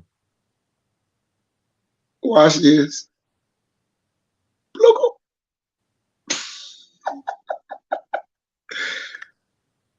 Oh my God.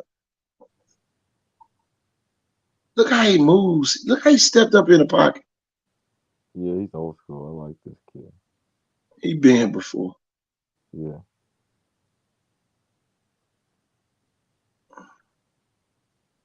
Oh, Touchdown. he pimped it on him on that.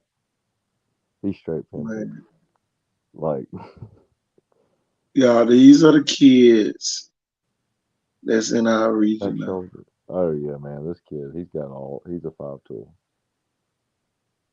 I don't care even about it's what he does from the position with his arms, eyes, and feet. Oh, my gosh. That ball placement, his ball placement is like, oof.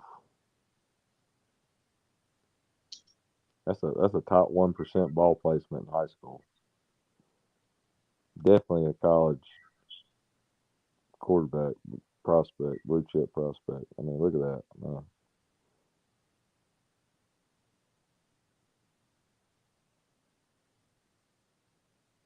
Man, this dude's Aaron Rodgers, Brett Favre right now. Man, I got to play that one again, Jeff. I'm really impressed. I gotta go see this kid myself. Yeah. Yeah, man, we gonna make that trip. It ain't that far from here. We might not have no signal while we're going there, but we gonna go. Right. Okay, I got you, Miss Jones.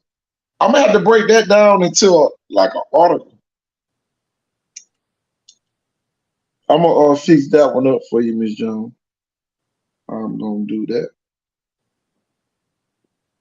But since we gave them a snippet of this one, you know who I'm trying to pull up right now Mm-hmm. for this video on here as well. Man, look at that though. Coach is man, it's just unfair, you know. It's so unfair. His pump fakes. Man. That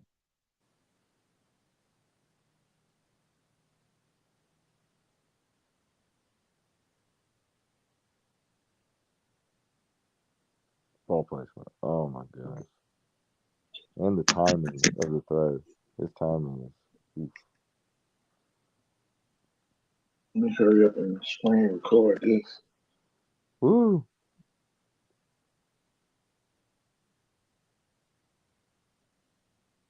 Back shoulder placement. Perfect. Perfect.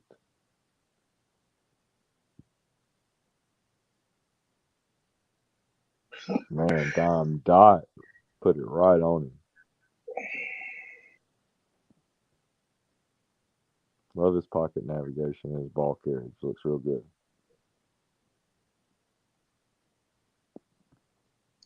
Oh, Lord Jesus. Oh my God. Jeff, I'm telling you. Just wait till you see this next video that I'm getting ready.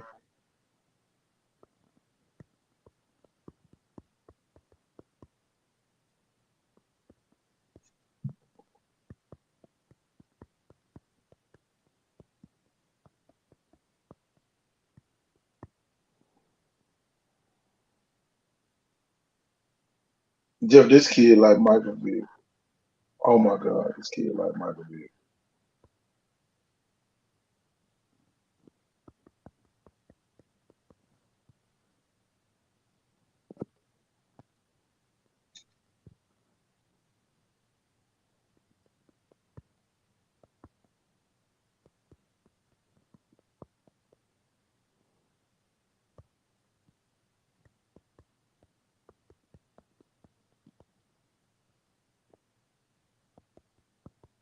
But I was recording.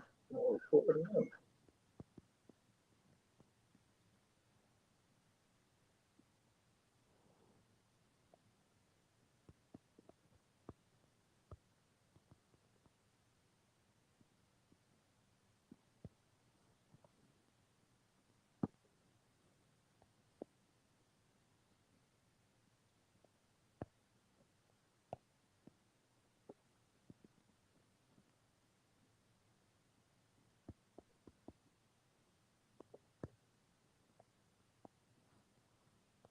What we got going, Coach? I know you're Oh trying to no, find it, man. man. I'm messing with you. I'm just messing with you, Coach. So you're probably like, where is it?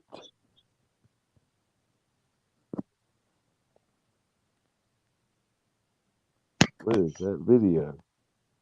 I'm waiting on the video now. Man, I lost reception while I was watching that. Every time I go out to watch one of those videos and I click on, sometimes I get booted out. Can't stand that. Yeah, that's a good looking poster right there, man. We might need to get that and sell some posters. Oh yeah. The players that are on it, they'll buy one. I don't know what I did. Oh, I didn't see what I did. I ain't have nothing on the first one. Oh my God.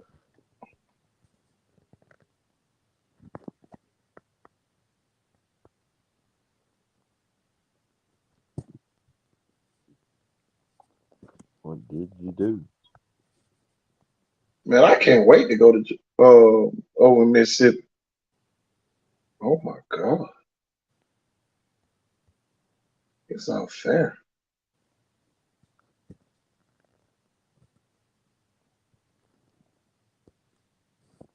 Man, this kid is like Michael Vick, man.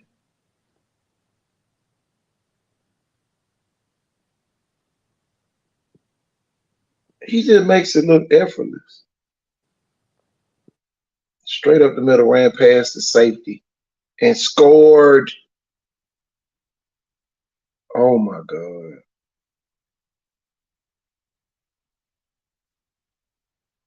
I got to show everybody this snippet. A little snippet, Just a little snippet. We ain't a gonna little give you too highlight much. here. We ain't gonna give you too much to make you stay up all night. Just that quick, like little Stuart Scott, little highlights from back in the day, ESPN News. Booyah! So, Cooler than the man. other side of the pillow.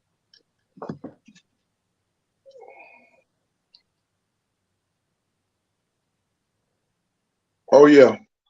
I'm gonna fix something up. I got some video from last year when y'all did that.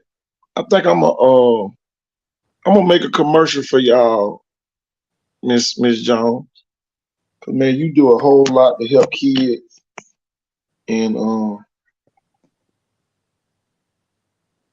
you know, I'm a matter of fact, I'm gonna do that. I don't know if I can do it right now, but I'm gonna do it tonight.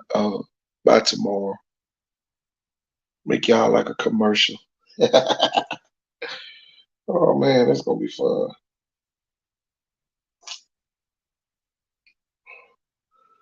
Man, Q ain't gonna be able to go to sleep after I put this in here. And it's a minute and 22 seconds. The one I'm putting in now. Minute and 21 seconds. I'm sorry.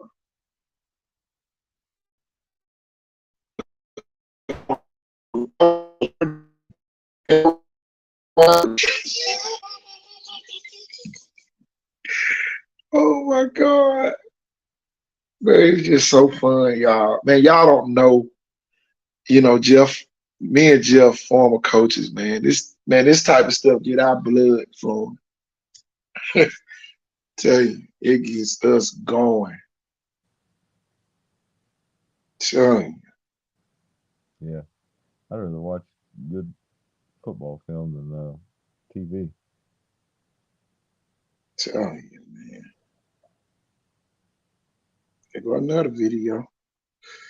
Let me download it real quick. Man, it's just, and these kids are amazing, y'all. And y'all, we gonna go back and get our Alabama kids videos as well.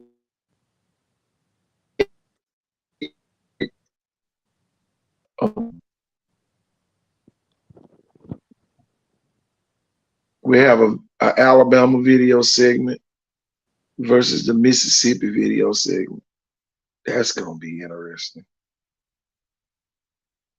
But Jeff, without further ado, I'm gonna put Deuce Night on the screen for you. Oh,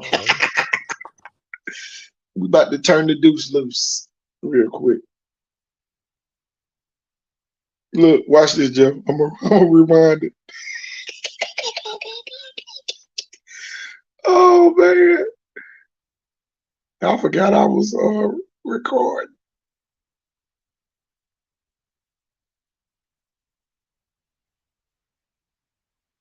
Bloop, top of the screen, touchdown.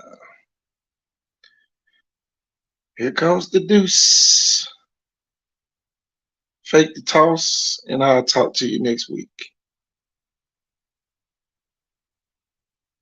Effortless. That was an effortless play. Oh, this is when he ran up the middle. Watch this. Hey, safeties, how y'all doing? I thought y'all was gonna tackle me, but I'll talk to you later. All right, I'll just throw this one across there. strike right there.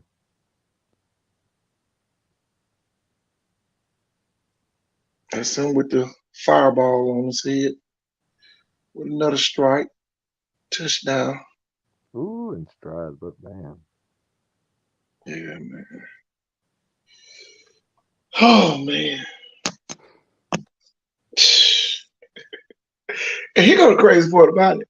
He gone. This kid, this kid right here, Jeff, he not even pitching. Yeah, he may be the best raw I've seen. I mean, he looks like he's ready to go play for the Packers and replace Aaron Rodgers at this point. It's his ball placement above. I mean, man. Jeff, we definitely got to go see this kid. I'm gonna tell you why. He has no pictures whatsoever. Horrible. Man. No media coverage at all. None. Zero. Weird. Strange.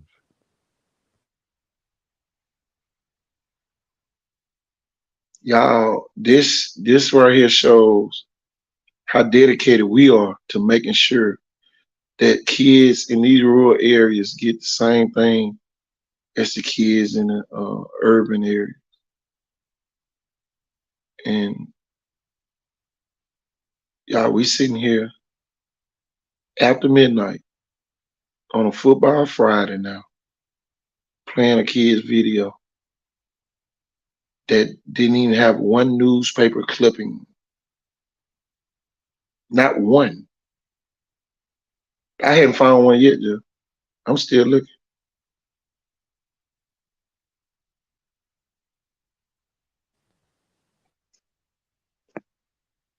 It's so interesting. I think I did find one picture. I think I did. Hold on. I think I did. Let me take that back. I think I did. Let me see. I think I did find one picture. Mm-mm, mm-mm. I think I did. He ain't on this one. I think he on this one. But yeah, Jeff. I know you like me. Yeah, ready to go. Check out some. You know, and you remember last season, I had to take a break from watching football in our region. You know, to Yeah. go to Macintosh that time because y'all, it literally burnt me out on watching almost like reruns every week. You know, same old stuff, same old kid. Um, Nothing against the kids. It was just like a rerun though, y'all, every week. You know, it's the kid.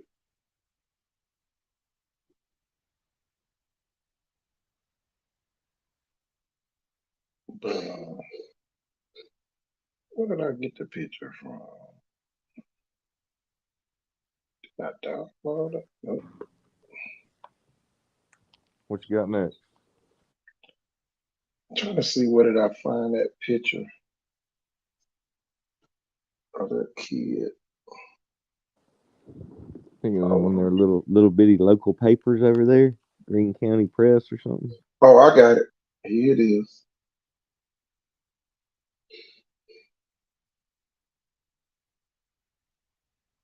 This is the only picture that I can find. That's Kobe King here. Let me get her. That's a nice picture though. You know, nice picture, great kid.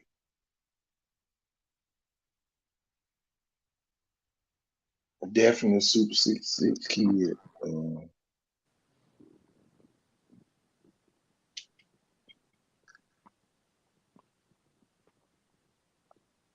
No doubt. Show me a kid from this region. Besides the man, ones we already got listed. it's just so Mhm. crazy. Matter of fact, Jeff, let's play the video again. I might just go back and screen record this. I feel bad he This doesn't picture have a with the like a headshot or something where people could see his face. Like, not that we exactly. really care about that, but I mean, he deserves it from these other kids. And you can find pictures where you see their face. Yep.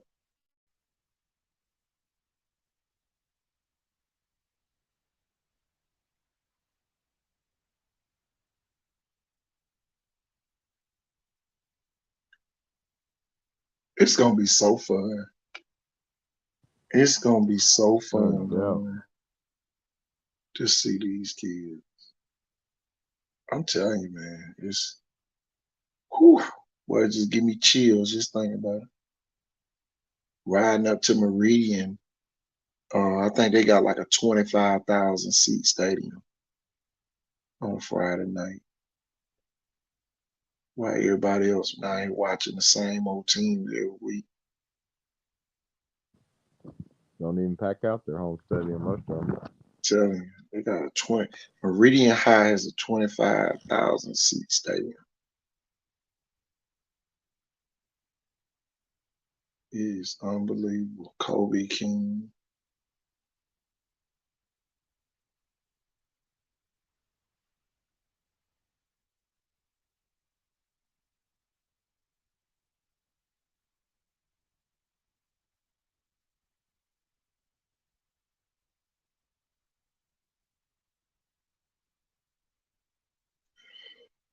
There it is. Oh, I got one more kid. I got one more kid, Jeff. I got All one right. more kid I want All you to right. see. I got one more kid I want you to see. This Larry Howell remix. This kid is Larry Howell remix. You're gonna blow you away, Joe. I'm telling you, it's gonna be such a great comparison. You're gonna be like, wow. It's gonna be like watching Larry Howard again. Tell you, you're gonna be blown away. Lawson, old folks. Oh my God. It's crazy, man. This junk is too crazy. It's too crazy. Oh, it's too crazy. Some post we had earlier, Mr. William Johnson. Man, I was at that game, 7th grade. Went to go watch Rush Probst and Alma Bryant be the home team and take on Viger. And man, they did not have an answer for him.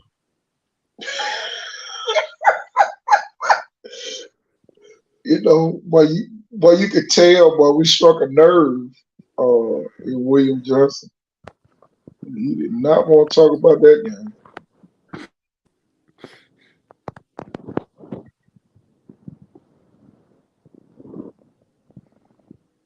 That's funny, man. He did not want to talk about that one. I guarantee you that. Too funny.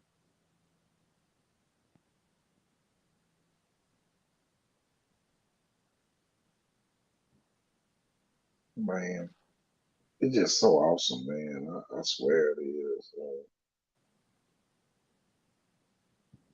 You know what? You know the caliber kids. And man, it's a sophomore here, 2025 kid that I'm about to talk about. Man, it's just awesome. It is. You I know, agree, Coach. sit there and You just did a really. great job editing those videos so far. I mean, it looks like quicker, better huddle. Oh yeah.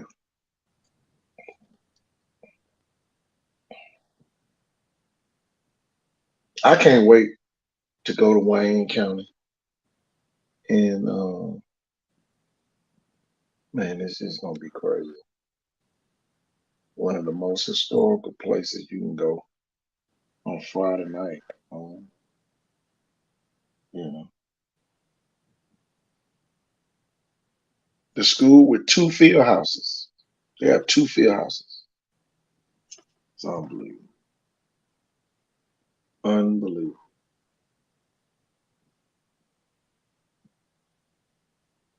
Let's see if this how it is. No, okay, that one long. Let's go on and edit real quick.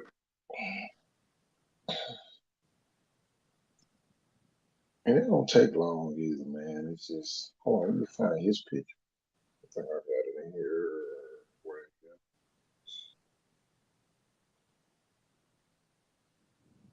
No, it's not over there.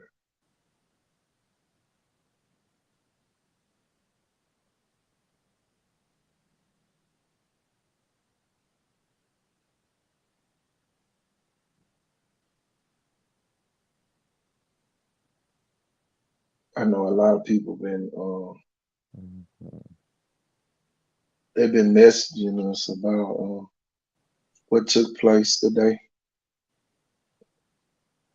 But y'all, we ain't stopping doing nothing positive to deal with no negative stuff. I can tell y'all that right now. You can forget it. If you waiting on us to say something about it, you're gonna be waiting till the cows come home. You won't get one response about it. Not on this show. You won't get it on this one, Coach. Tell you, that ain't what we all about. We don't cause confusions and get people up in an uproar about stuff. Let's try it. I'm saving it now.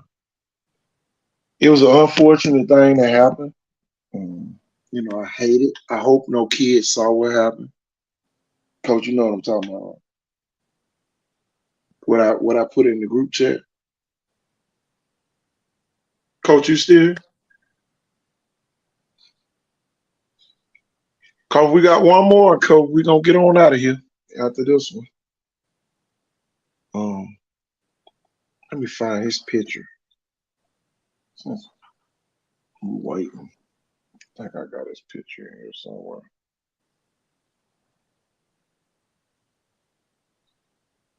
Just another great kid, y'all. From our region. Outstanding kid.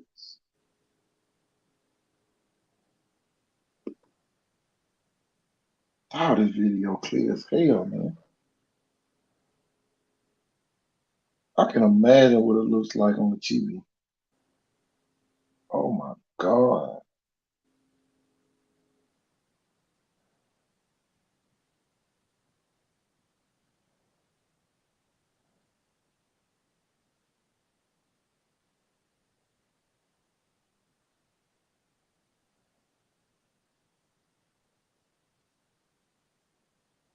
Oh my God.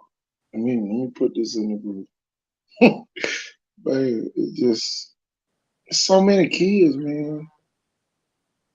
So many kids. So many new kids we're gonna be covering.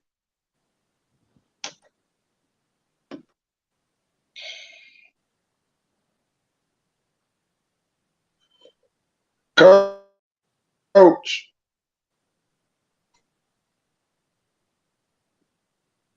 Coach, you got some training sessions coming up? Coach done went to sleep.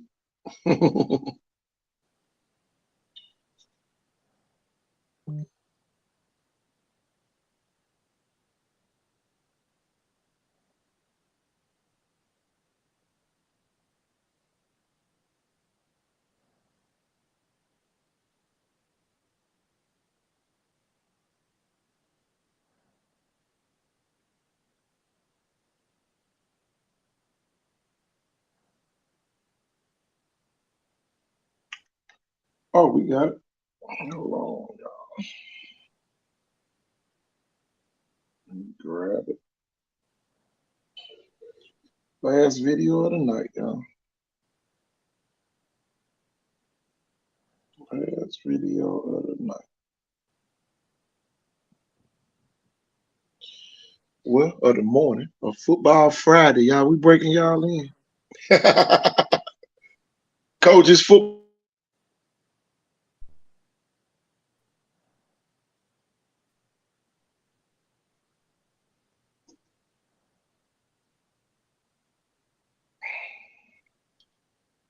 Coach, here we go.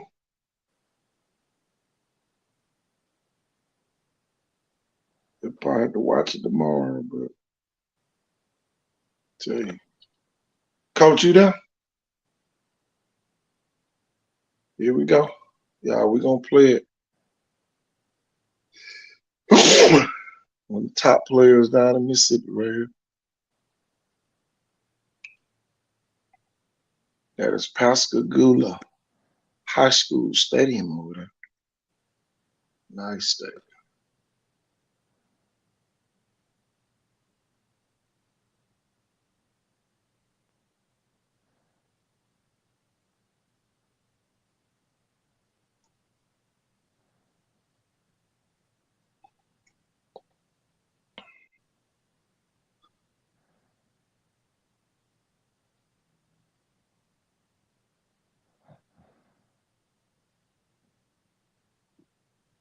Touchdown, Wayne County.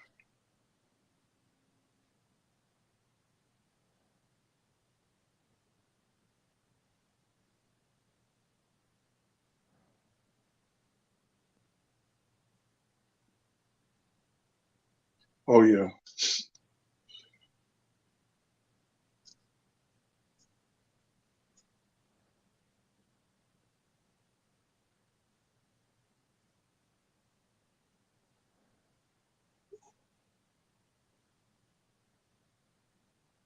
Miss Jones is a whole nother world. See that Jumbotron they got back there?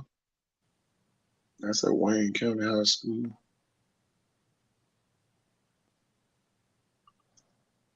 Whew, I had to cut that one down. It was gonna be too long. Coach, coach, at that time of the night, coach. Football 365. I'm gonna tell you who showed up at Murphy today.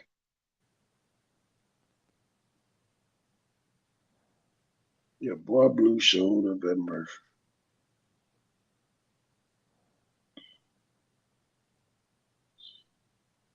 Y'all will be back on tomorrow. Same bat channel, same bat station. Coach, we about to get out of here.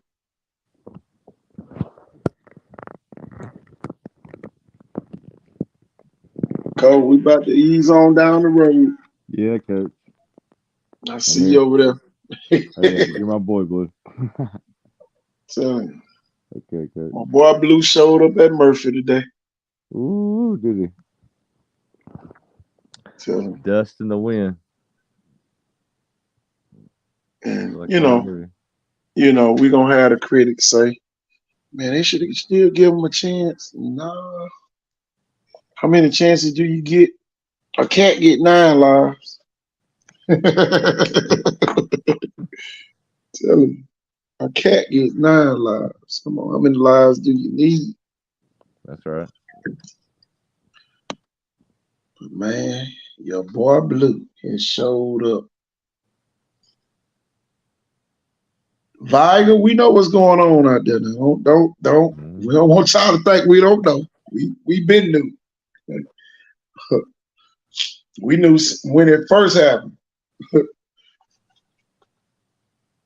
You remember that post earlier today, Jeff, What's that, coach?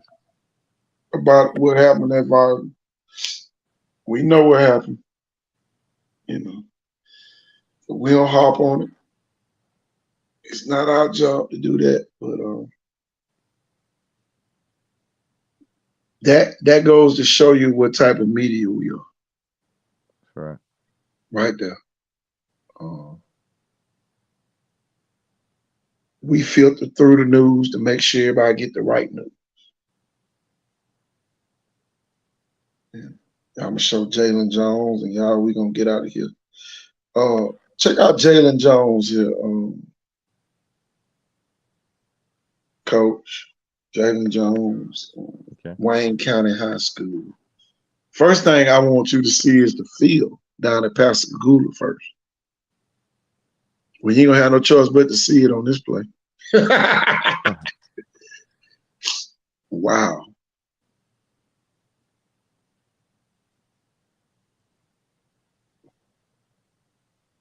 I like how they did that in midfield with the P.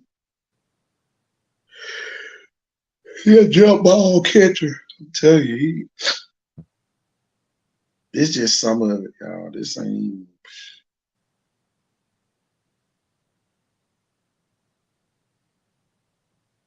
Watch this catch. Touchdown. Just imagine how loud that crowd is at Wayne County when he catch the ball. 1-on-1, up top, touchdown.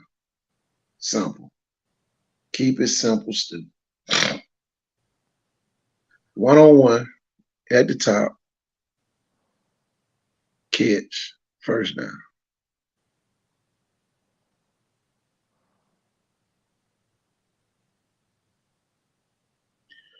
One-on-one, at the top, slant. I'll let you. Pick your poison. Whew, pick your poison. Well, Coach. Yo, coach. We done added another hour to the show again. Oh, yeah. We done dealt with the trolls tonight. No live. Tell me. I didn't even know we had a troll on here. Bunch of lame ducks, man. People that would take the time to do something like that.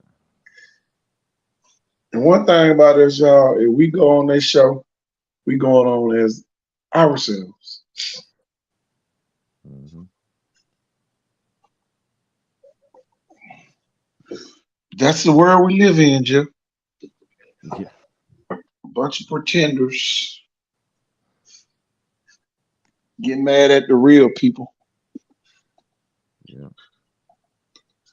People who do it the right way. But just like I said, we're gonna keep going. Y'all, we had a lot of people on here tonight too, y'all. We thank everybody for coming on. Uh, everybody thought we was gonna announce the name of the coach.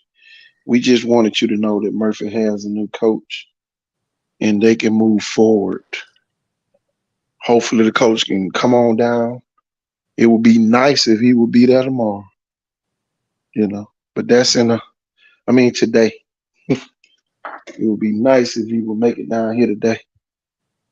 Probably would show how enthusiastic he is about transitioning. You know, you get hired on the Thursday. I think I would be in Mobile on a Friday, trying to at least talk to the team. You know, everybody spend time in other places. Why not take a professional day and ride to Mobile? You know, to see your new team. But that's in the world, the real world, I guess. I don't know. One day, everything come together, Jeff. One day, it will come all together, and we'll be here to see it. When all the other trolls will be going on about their business, they'll be done found something else to smoke in the air. You know, some new cigars to smoke, some new beverages to consume, and they'll be going on about their business. Right on out in the sunset. But y'all, I am KT Thornton, coach, and that's Jeff Ford, y'all. We out of here. Peace.